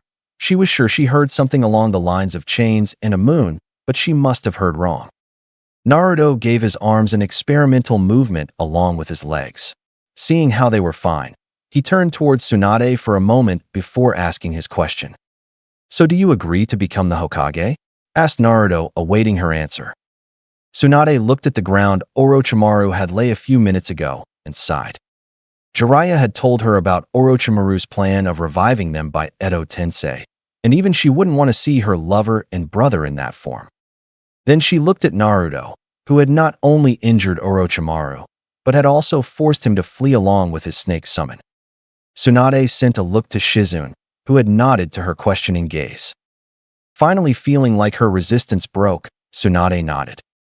Yes, I will be the 5th Hokage, screamed out Tsunade with her fist in the air. Naruto nodded before going to a knee and placing his Fox Umbu mask on. Nice to meet you, Hokage-sama. My name is Naruto Uzumaki. Public rank. Chunin, secret rank. Umbu recruit, said Naruto as he waited for Tsunade to snap out of the shock of him being an Umbu. However, he had forgotten to mention this to Jiraiya. What? Since when were you Umbu? Screamed Jiraiya only to get Naruto's hand to his mouth. You don't tell people I'm an Umbu Databeo, said Naruto as he looked at Jiraiya, who nodded and calmed down. But you are going to tell me what you mean by special rank, said Jiraiya as Naruto sighed. Fine. Naruto watched as the trees blared by due to the speed he was going through the trees. It had been a few weeks since Tsunade's coronation as the 5th Hokage, and Naruto was finally joining in some Umbu missions. He had been moved through each Umbu unit, and he could honestly say that Umbu Nico team was the best, although he had heard rumors that the Nico Umbu captain was trying to kill herself in missions or either go until she was apparently broken and had no use left. This confused Naruto for a while before he eventually asked one of his more permanent teammates Mai about why the Umbu captain Nico wanted to end herself in a mission. Mia explained to him how a Jonin named Hate had died between the 2nd and 3rd Chunin exam phase. When Naruto heard that, he instantly remembered a sick Jonin protector for the preliminary matches. When Naruto got more information from Mai, like he coughed a lot and had brown hair, he instantly remembered who Hate was. Naruto had spent the following days making sure to help the Umbu captain out with simple things, such as helping her shopping and all. The reason for this was because he found out that she also started to starve herself by only eating nutritional bars which were made for shinobi, but those were only to fill up a ninja's stomach enough to last a few days. It doesn't give a lot of nutrition and was only made for emergencies like if a group of shinobi were stranded in the middle of the ocean or desert. He still remembered the look of shock on Nico's face when she went to her apartment, only to find the whole living room table stocked full of food that would last since he placed seals on them that would allow the food to be in stasis when not being eaten. It was pretty smart, as if you were full with something you could wait a few hours before going back to it, and continues where you left off without having to warm it up or anything. Nico's face was frozen in a complete shock and slight happiness if he had seen her eyes giving off a bright shine. Now, while Naruto did work under the Umbu captain, he still hadn't heard her name. It was frustrating as Naruto had known each and every Umbu by first-name basis. Naruto soon collected his thoughts as he looked towards the left a slight bit and watched as his team were being hunted by 3 Kumo storms, which were their version of Umbu. Naruto then looked towards his left. Mai, Umbu Weasel, had blood flowing out of her arm at an insane rate, and it needed to be healed ASAP. Turning his head to Tiger, he saw that the man had both his arms broken due to the initial ambush. How he was able to keep on running at the amount of pain he probably felt. He didn't want to know. Then Naruto looked straight ahead at Umbu Nico. She had the most injuries, and yet they didn't seem to affect her. She had a massive slash mark going from her left shoulder to her right hip. It was lucky her spine hadn't been caught in that cut, or she would be paralyzed. She had her right elbow shattered and her left shoulder dislocated. Naruto then looked at himself. During the ambush, he had swarmed the place with Kagebushin and managed to kill an Umbu group due to the shock of 200 clones swarming them. But Naruto had sustained damage as he protected Umbu Nico from a stab, although the wound was already healed along with his used-to-be fractured jaw. Naruto looked back towards the group of shinobi chasing after them. He knew that they would probably hunt his team down even when they got to Fire Nation border. So Naruto did what Narutos do. He attempted to sacrifice himself. Landing on the next tree branch and swirling himself towards the storm ninja, Naruto started to vibrate his chakra. He could feel the bring blue energy flow through him. He could feel his blood and organs syncing with his chakra.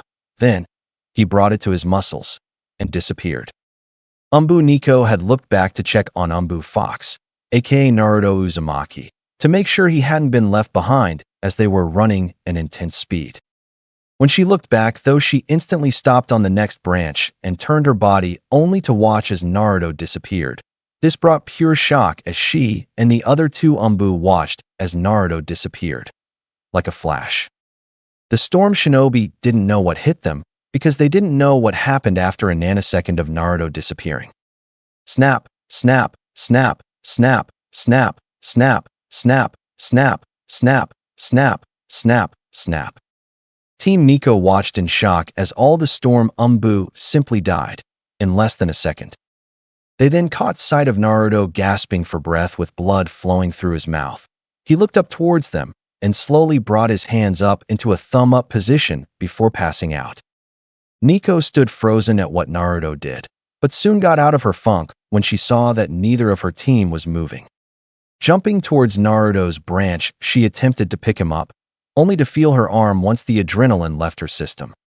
Biting her lip beneath her mask, Nico crouched down to try and grab Naruto's body.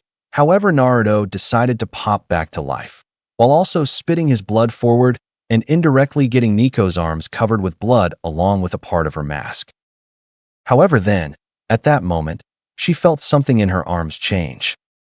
Looking towards her arms, Nico watched as her shattered elbow visibly healed before her very eyes. Looking towards Naruto, who also had a very big shock from what his blood had just done, Nico honestly thought that Naruto knew and that's why he spat at her, although the look he had given her suggested otherwise. Naruto was in a state of shock. His blood could heal people. Seriously, he could heal people with a bit of blood? That was amazing. Now, while he was training his chakra control so that he could learn Hashirama's medical techniques, he could heal his team with his own blood.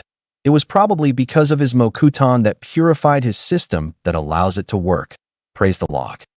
Naruto then slowly moved his hand up towards Nico's dislocated shoulder and pushed it back into place as his blood slowly worked its magic. Naruto then slowly felt his own organs within his body calm down, since he was still feeling the after effects of his speed technique. He really should name it sooner or later. Naruto looked at Nico's eyes beneath the mask and smiled slightly before passing out against the tree. Nico couldn't believe it. Naruto's blood could heal injuries at near minutes. He could probably be better than Hokage-sama if he just used his blood for any injury. Then Naruto mumbled something as both Tiger and Weasel appeared. Run, sonic booms. In a few minutes, went too fast, mumbled Naruto as if he was telling them through sheer need. Nico quickly wiped the blood off of Naruto's face and threw it at both Tiger and Weasel and quickly smeared some blood on her back. Nico felt how the blood began to make her skin stitch back together with a more durable layer of skin. She then looked at her two teammates, who also had their injuries healed and were gaping at their now healed limbs. We have to get out of her. You heard Naruto, a sonic boom. Although I don't know what that is, I know it's bad. Let's move. Konoha is at least a few hours travel at our usual rate, said Nico as she grabbed Naruto and put him into a piggyback position and quickly grabbed his fox mask that had fallen off when he laid against the tree after his speed technique. Both Tiger and Weasel nodded before dashing off with Nico in the lead away from the battle site. A few miles later, the team all of a sudden heard a massive boom in the direction of their encounter with Storm Shinobi. When Nico turned to take a look, all she saw was the air itself exploding and pushing the entire forest in that area away in a perfect circle, although the direction they had went hadn't been affected for some reason. Naruto had instantly snapped his eyes open when he heard the boom and quickly searched for his teammates, although he didn't have to look far as they were right in front of them.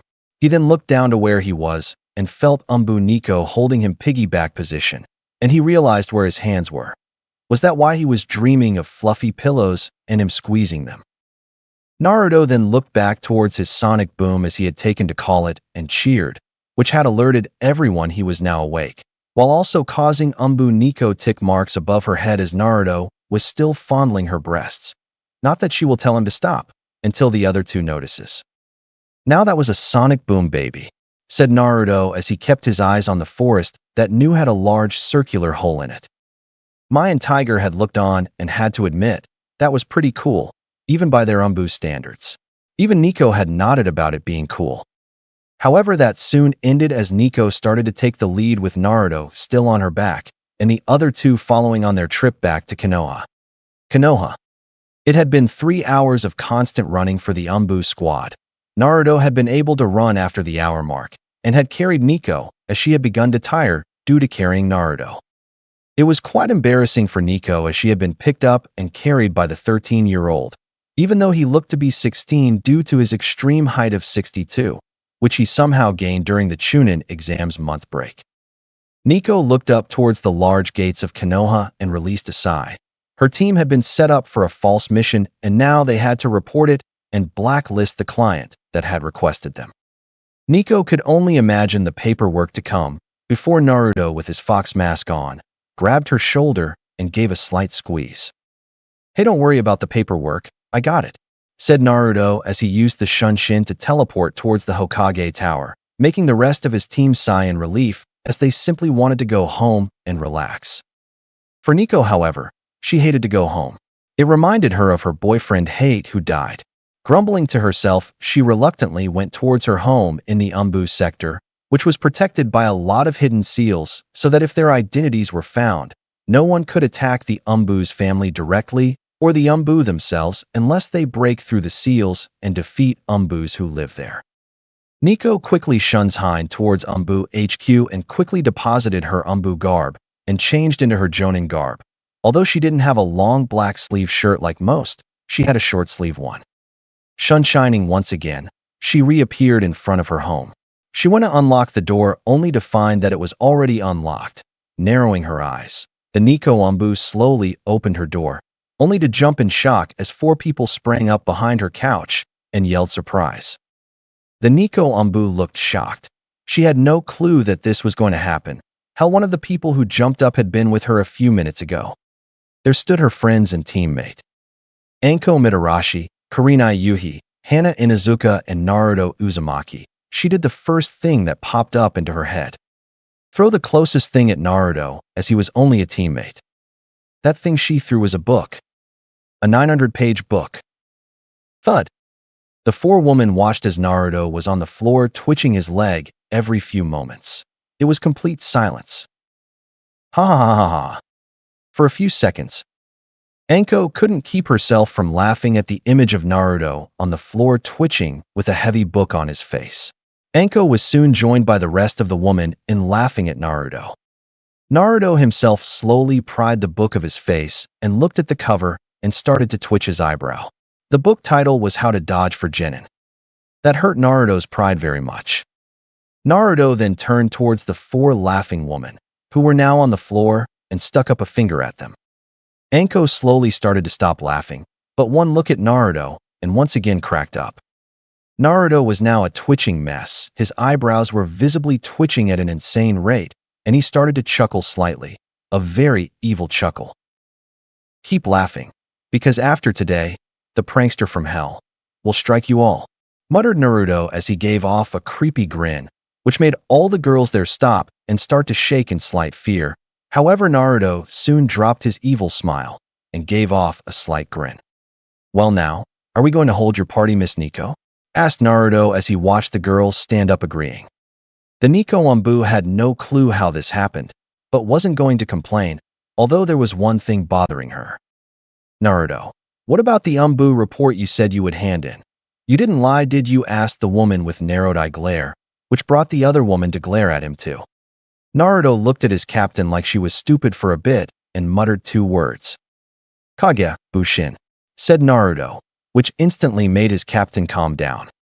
Naruto then to give his captain her present, and he was sure he would get killed for it if a certain someone found out his new ability. "Well, Captain, seeing how I don't know you well, I wanted to give you a present and a party. So hey, race my present, although it will go away in 24 hours, okay?" Naruto watched as his captain nodded her head, and he slowly moved his hands together like in a pray position. The woman there watched as Naruto started to have a black energy surround him, and it terrified the woman there. It felt like death, pure death. Slowly, Naruto moved his hands in front of him and created a portal. This was something he found out during his battle with the Death Goddess. He had a few days ago during his mission. He didn't know why, but the goddess would attack him at night at random times and always display a new technique, which he himself then tries to replicate. However, this technique was given to him by the goddess after defeating her for the 30th time. The technique allows the user to summon a soul to battle with them, but to do so the user must have a higher amount of spiritual energy, and since chakra is made from 50% spirit energy and 50% physical energy. You would need Jinchuriki reserves to summon the higher tier of ninjas, as their energy was now complete spiritual energy until summoned. But another point of it is that if anyone is absorbed and sealed inside of the Shinigami, they are unsummonable entirely, so no Hokages to train him again.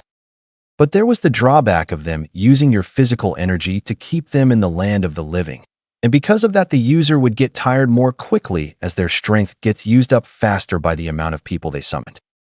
Another downside is that once you kill them, they dispel. Naruto was focusing on the portal in front of him and slowly found Hayat's signature within the portal. Extending his energy, Naruto slowly pulled out hate from the land of the dead and watched as his body started to become physical in the land of the living. The Nico Umbu and the rest of the girls watched in shock as a ghost replica of hate started to appear before it started to gain skin and clothing. Soon the hate replica formed completely and fell to the floor as if lifeless until the body groaned. Naruto watched as his captain looked shocked at the slowly standing body of her dead lover. Naruto then closed the portal and had reabsorbed his dark energy and turned to his captain. "There you go, Captain Nico. The revive for 24 hours hate. Also have a great birthday," said Naruto as he shuns hind home. The Nico Umbu watched as her lover stood still for a moment before jumping to her and giving her a hug.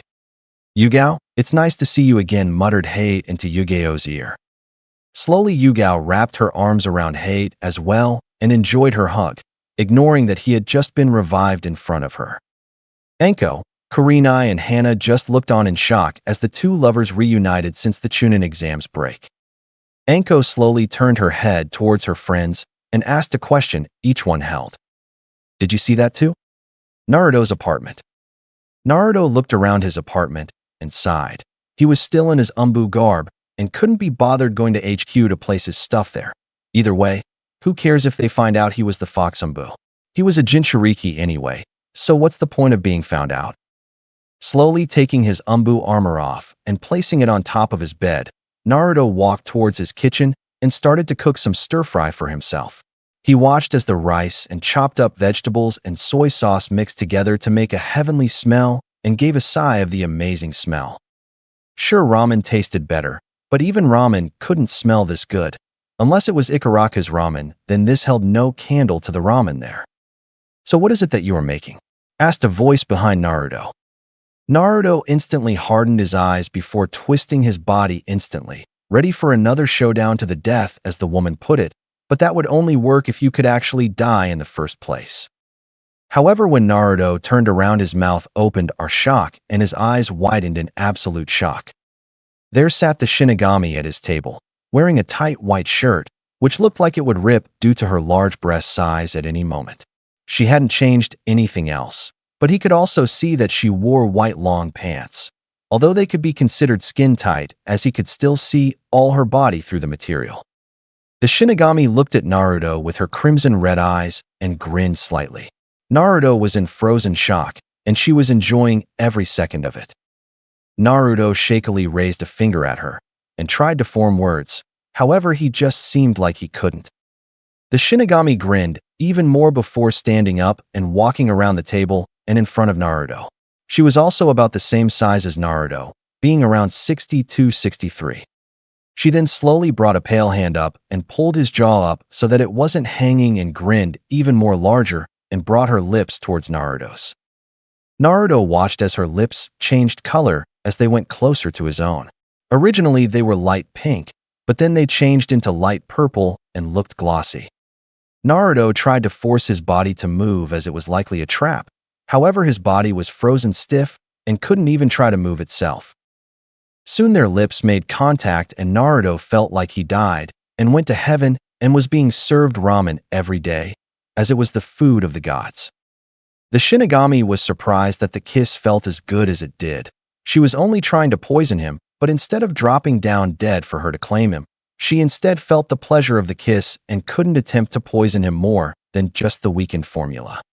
Slowly, Naruto brought his hands around the Shinigami's back and wrapped them around, pulling the goddess closer towards him. This was soon followed by the Shinigami, who had wrapped her arms around Naruto's neck and sank into his body. The two kissed for a few minutes until Naruto needed to breath, which bummed out the Shinigami a bit, before she gave a grin towards him and walked towards the table and sat down with a plate magically appearing in front of her. Seeing the plate, Naruto paled slightly as he thought that his food would have been burnt to ashes, but when he turned around he was pleasantly surprised that they were cooked exactly how he wanted them to be. Grabbing the wok he had used for the stir-fry, he quickly dumped the food into a large bowl and started to place some on his plate before taking the large amount of food towards the table and filling the Shinigami's plate up for her. Naruto then sat down on the opposite side of the table, facing the death goddess head-on. He then started to eat his rice and vegetables, soon followed by the Shinigami. The lunch was a very silent one. I mean, how would you talk to death? Who was drop-dead gorgeous and could kill you at any moment. The Shinigami was on her 5th serving as the food was incredible, and because she didn't need to eat, she would never truly be full. Naruto himself was only on his 2nd serving as he was starting to fill up from all the food. Soon he heard the Shinigami ask him for water. Deciding it was good for his health, he stood up and walked towards his fridge and grabbed a jug that held cold water. Moving his hand to the left where a cabinet was, he picked up a bamboo cup and started to fill it up with water. Midway through filling up the cup with water, he felt someone wrap their arms around him and place their head on his shoulder. "Thank you for the lunch, Naruto-kun. Just for that, I'm changing the way I'm having you," muttered the Shinigami into Naruto's ear. Naruto, wondering what the Shinigami meant, turned his head slightly to see the Shinigami already in a kissing position and quickly grabbed his head and forced him into her kiss, which Naruto was more than happy to accept and return. However, Naruto soon snapped out of what he was doing and brought his head away from the death goddess and looked at her lips. They were green this time. Naruto quickly wiped his lips and looked at his long black sleeve shirt and saw green marks slashed along his arm. He looked back towards the Shinigami and dashed out of his apartment and onto the roof across his apartment. Naruto jumped as far and as fast as he could. However, he was nothing but a mortal reaper. Soon the Shinigami had appeared next to him and ran alongside him. The Shinigami laughed at him, which drove Naruto to run faster, trying desperately to escape. He didn't know why, but he knew if he was caught he was screwed. He also had the feeling that the kiss the Shinigami gave him was a weak, less potent version of the real thing. But once again the Shinigami caught up to him and grabbed him, which in turn stopped him dead in his tracks. Now calm down, Naruto. I'll take my time with you," said the Shinigami as her pink lips turned into a darker shade of green. Naruto watched as she brought her head closer towards his. He would not be a slave to anyone. Vibrating his chakra and sending it towards his skin, he watched as the Shinigami went through him as he moved forward and started to vibrate his chakra once again and sending it towards his muscles, and with a streak of yellow he disappeared, until the Shinigami caught his fist from her right side. She grinned as Naruto's face shone shock. He had traveled at a speed that should be impossible to stop or dodge. Crack! A knee to the stomach stopped Naruto in his tracks as he fell to his knees with his fist still being held inside the death goddess hand. The woman grinned even more before letting Naruto's hand drop to the floor as she turned away from Naruto and created a portal to travel back to her domain. She turned her head back towards Naruto one last time and winked at him before she disappeared into the black abyss of a portal. Naruto laid there holding his now healing ribs as he watched the dark portal collapse on itself. Slowly, Naruto stood up and began to limp his way down to the street below. When he landed, he forgot one important thing. He was in Umbu uniform, and his Umbu tattoo was showing as his long-sleeve shirt ripped while running. What's worse was teams 7, 8, 9, and 10 standing without their senseis there, and were looking at him as he was holding his ribs due to the pain he felt from the goddess's attack. Naruto watched as each of his fellow Genin graduates had shock running through their faces as they looked at Naruto's garb and tattoo. Naruto moved his hand from his now healed ribs and scratched the back of his head. "So, cool costume, right?" asked Naruto as he had a shaky smile written upon his face. However, he then saw that both Sakura and Ino were about to open their mouths, and using his flash step, he quickly duct-taped both their mouths before they could likely scream out he was an Umbu. The other Genin there were looking at Naruto in pure shock. well, all except Sasuke, who was showing rage through his face as he stared at Naruto's shoulder tattoo. Suddenly, Naruto's head perked up as he saw a hawk in the air and brought his arm in front of his face, allowing the hawk to land. Naruto then grabbed the scroll from the large bird and gave it a small apple piece from his wrist seal. The hawk ate it happily before giving a screech and flying off towards the Hokage tower. Naruto was ignoring his old friends as he read through the scroll. However, he had noticed that Kakashi, Asuma, Kurenai, and Guy had also appeared. Naruto read the scroll and sighed a bit. Tsunade wanted to run him ragged with all the missions he had been doing for the past few weeks, either to see how good he was or if it would make him quit Umbu, as he was one of her last living family, as she had discovered when she went to the pictures and flicked blood on them only to find nothing there. Yet quite weird when he had to explain to her about him being related to her. Although she has started to train him in chakra control since his was around hygiene control at best, and because of his Mokutan, which he hadn't told Tsunade about, he should be able to have perfect control sooner or later. However, while reading, there was a second option. He could go on a mission with Umbu Unit Delta, or he could train himself and get ready for his and Jiraiya's training trip. Deciding he could use the next few months to train would be good, he quickly summoned a crow to take the scroll towards the Hokage tower with his answer. He then turned around and walked into a barbecue restaurant, making sure to use a seal on his cloth that changed his uniform for his regular civilian cloths, which were just a plain 3/4 shirt with an Uzumaki spiral on the hem of the shirt along with black pants that had bandages wrapped around the hems of the pants, and ordered some teriyaki chicken. Hey, getting you ribs healed makes you hungry. While Naruto entered the barbecue restaurant, he had forgotten that Teams 7, 8, 9, and 10 were staring at him in shock as he entered the restaurant. Kurenai now knew why he was wearing Umbu attire when he helped her and the rest of the girls set up Yu-Gi-Oh's party, but was curious why he wore it after leaving. Walking inside with her team, Kurenai watched as Naruto was eating his teriyaki chicken peacefully. Deciding to join him, Kurenai and her team walked towards Naruto's booth and sat down. Naruto looked quite surprised that they decided to sit with him, but shrugged it off and continued to eat. Team 8 had then ordered their meal and watched as Naruto pushed his plate towards them with a small smile. With a dig in from Naruto, Team 9 started to eat along with Naruto. Soon Team 7, 9, and 10 walked through the doors and made a beeline straight towards Naruto's table and sat down themselves. For a few minutes no one said anything other than their orders when another waitress went up towards their table and having some of the teriyaki that Naruto bought, which was a lot. However, Kakashi opened his mouth. So Naruto, why have you been avoiding team training? You know that if you don't go to training you won't get stronger, right? Asked Kakashi while looking at Naruto straight in the eyes. Naruto, however, tilted his head slightly. Kakashi, you know that I was promoted to Chunin, right? Then there was the fact you just saw my Umbu tattoo. I'm not on Team 7 anymore. You knew that, right? Asked Naruto with his head still tilted to the side as he stared at Kakashi, who had widened his one visible eye at that. Sasuke then clenched his jaw tight. The dead last became Chunin. That was the most absurd thing he heard. Sakura, however, needed to voice her displeasure. Naruto Baka, stop lying. If you are Chunin, that means that we should all be Jonin already. And whose Umbu cloths did you steal? Are you trying to make yourself look cool? Screeched Sakura as everyone winced in that area apart from Naruto as he released the chakra that held the silencing seal in his ears, originally used for sound shinobi, but it works just as well on Sakura. I got promoted during the Chunin exams and Gigi, when he was Hokage, decided to give me a dual promotion.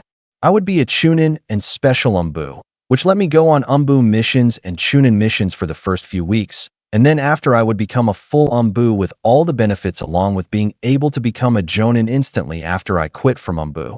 But until I quit from Umbu, I am still a Chunin on the official record, said Naruto, as he dipped some teriyaki into some chili sauce and ate it. All the senseis at the table were shocked. The dead last Naruto was an Umbu as an unofficial rank and Chunin as an official rank. It was amazing. Naruto, shouted Jiraiya as he popped up at the table from nowhere with a grin. It's good to see that you bought me lunch. That's a good student, said Jiraiya as he sat down to one of the vacant seats next to Naruto, as all the other Genin and Jonin sat in their own teams. Although everyone did hear Naruto mumble out, "You're not a teacher if you don't teach me anything," soon Tsunade had also entered along and also sat next to Naruto. Tsunade gripped Naruto by the cheek and started to pull his face. "What did I hear about you creating a book?" asked Tsunade as she looked towards Jiraiya, who was grinning at him with a peace sign. Naruto in turn grinned back before pulling out his book, The Goddess Playmate. When Tsunade saw the book, she instantly let his cheek go and brought out her copy of it. If Naruto was the creator of the divine book, she was going to have him become her personal writer. After all, the plot of a mortal trying with all his might to be against a goddess who wants to take the main character for herself is actually a great plot. Where Naruto came up with the idea, she had no clue. Naruto in the next 5 minutes was surrounded by many women with their own copies of his book who were pleading that he signs them. Naruto just gave a goofy grin as he signed each and every book there. When Jiraiya watched Naruto sign multiple women's books, he started to internally cry. Naruto was getting women who wanted his signature. All he got were other males. Damn that kid. After a power hour of signing multiple books, along with other things, Naruto went back to eating his teriyaki like it was a normal day.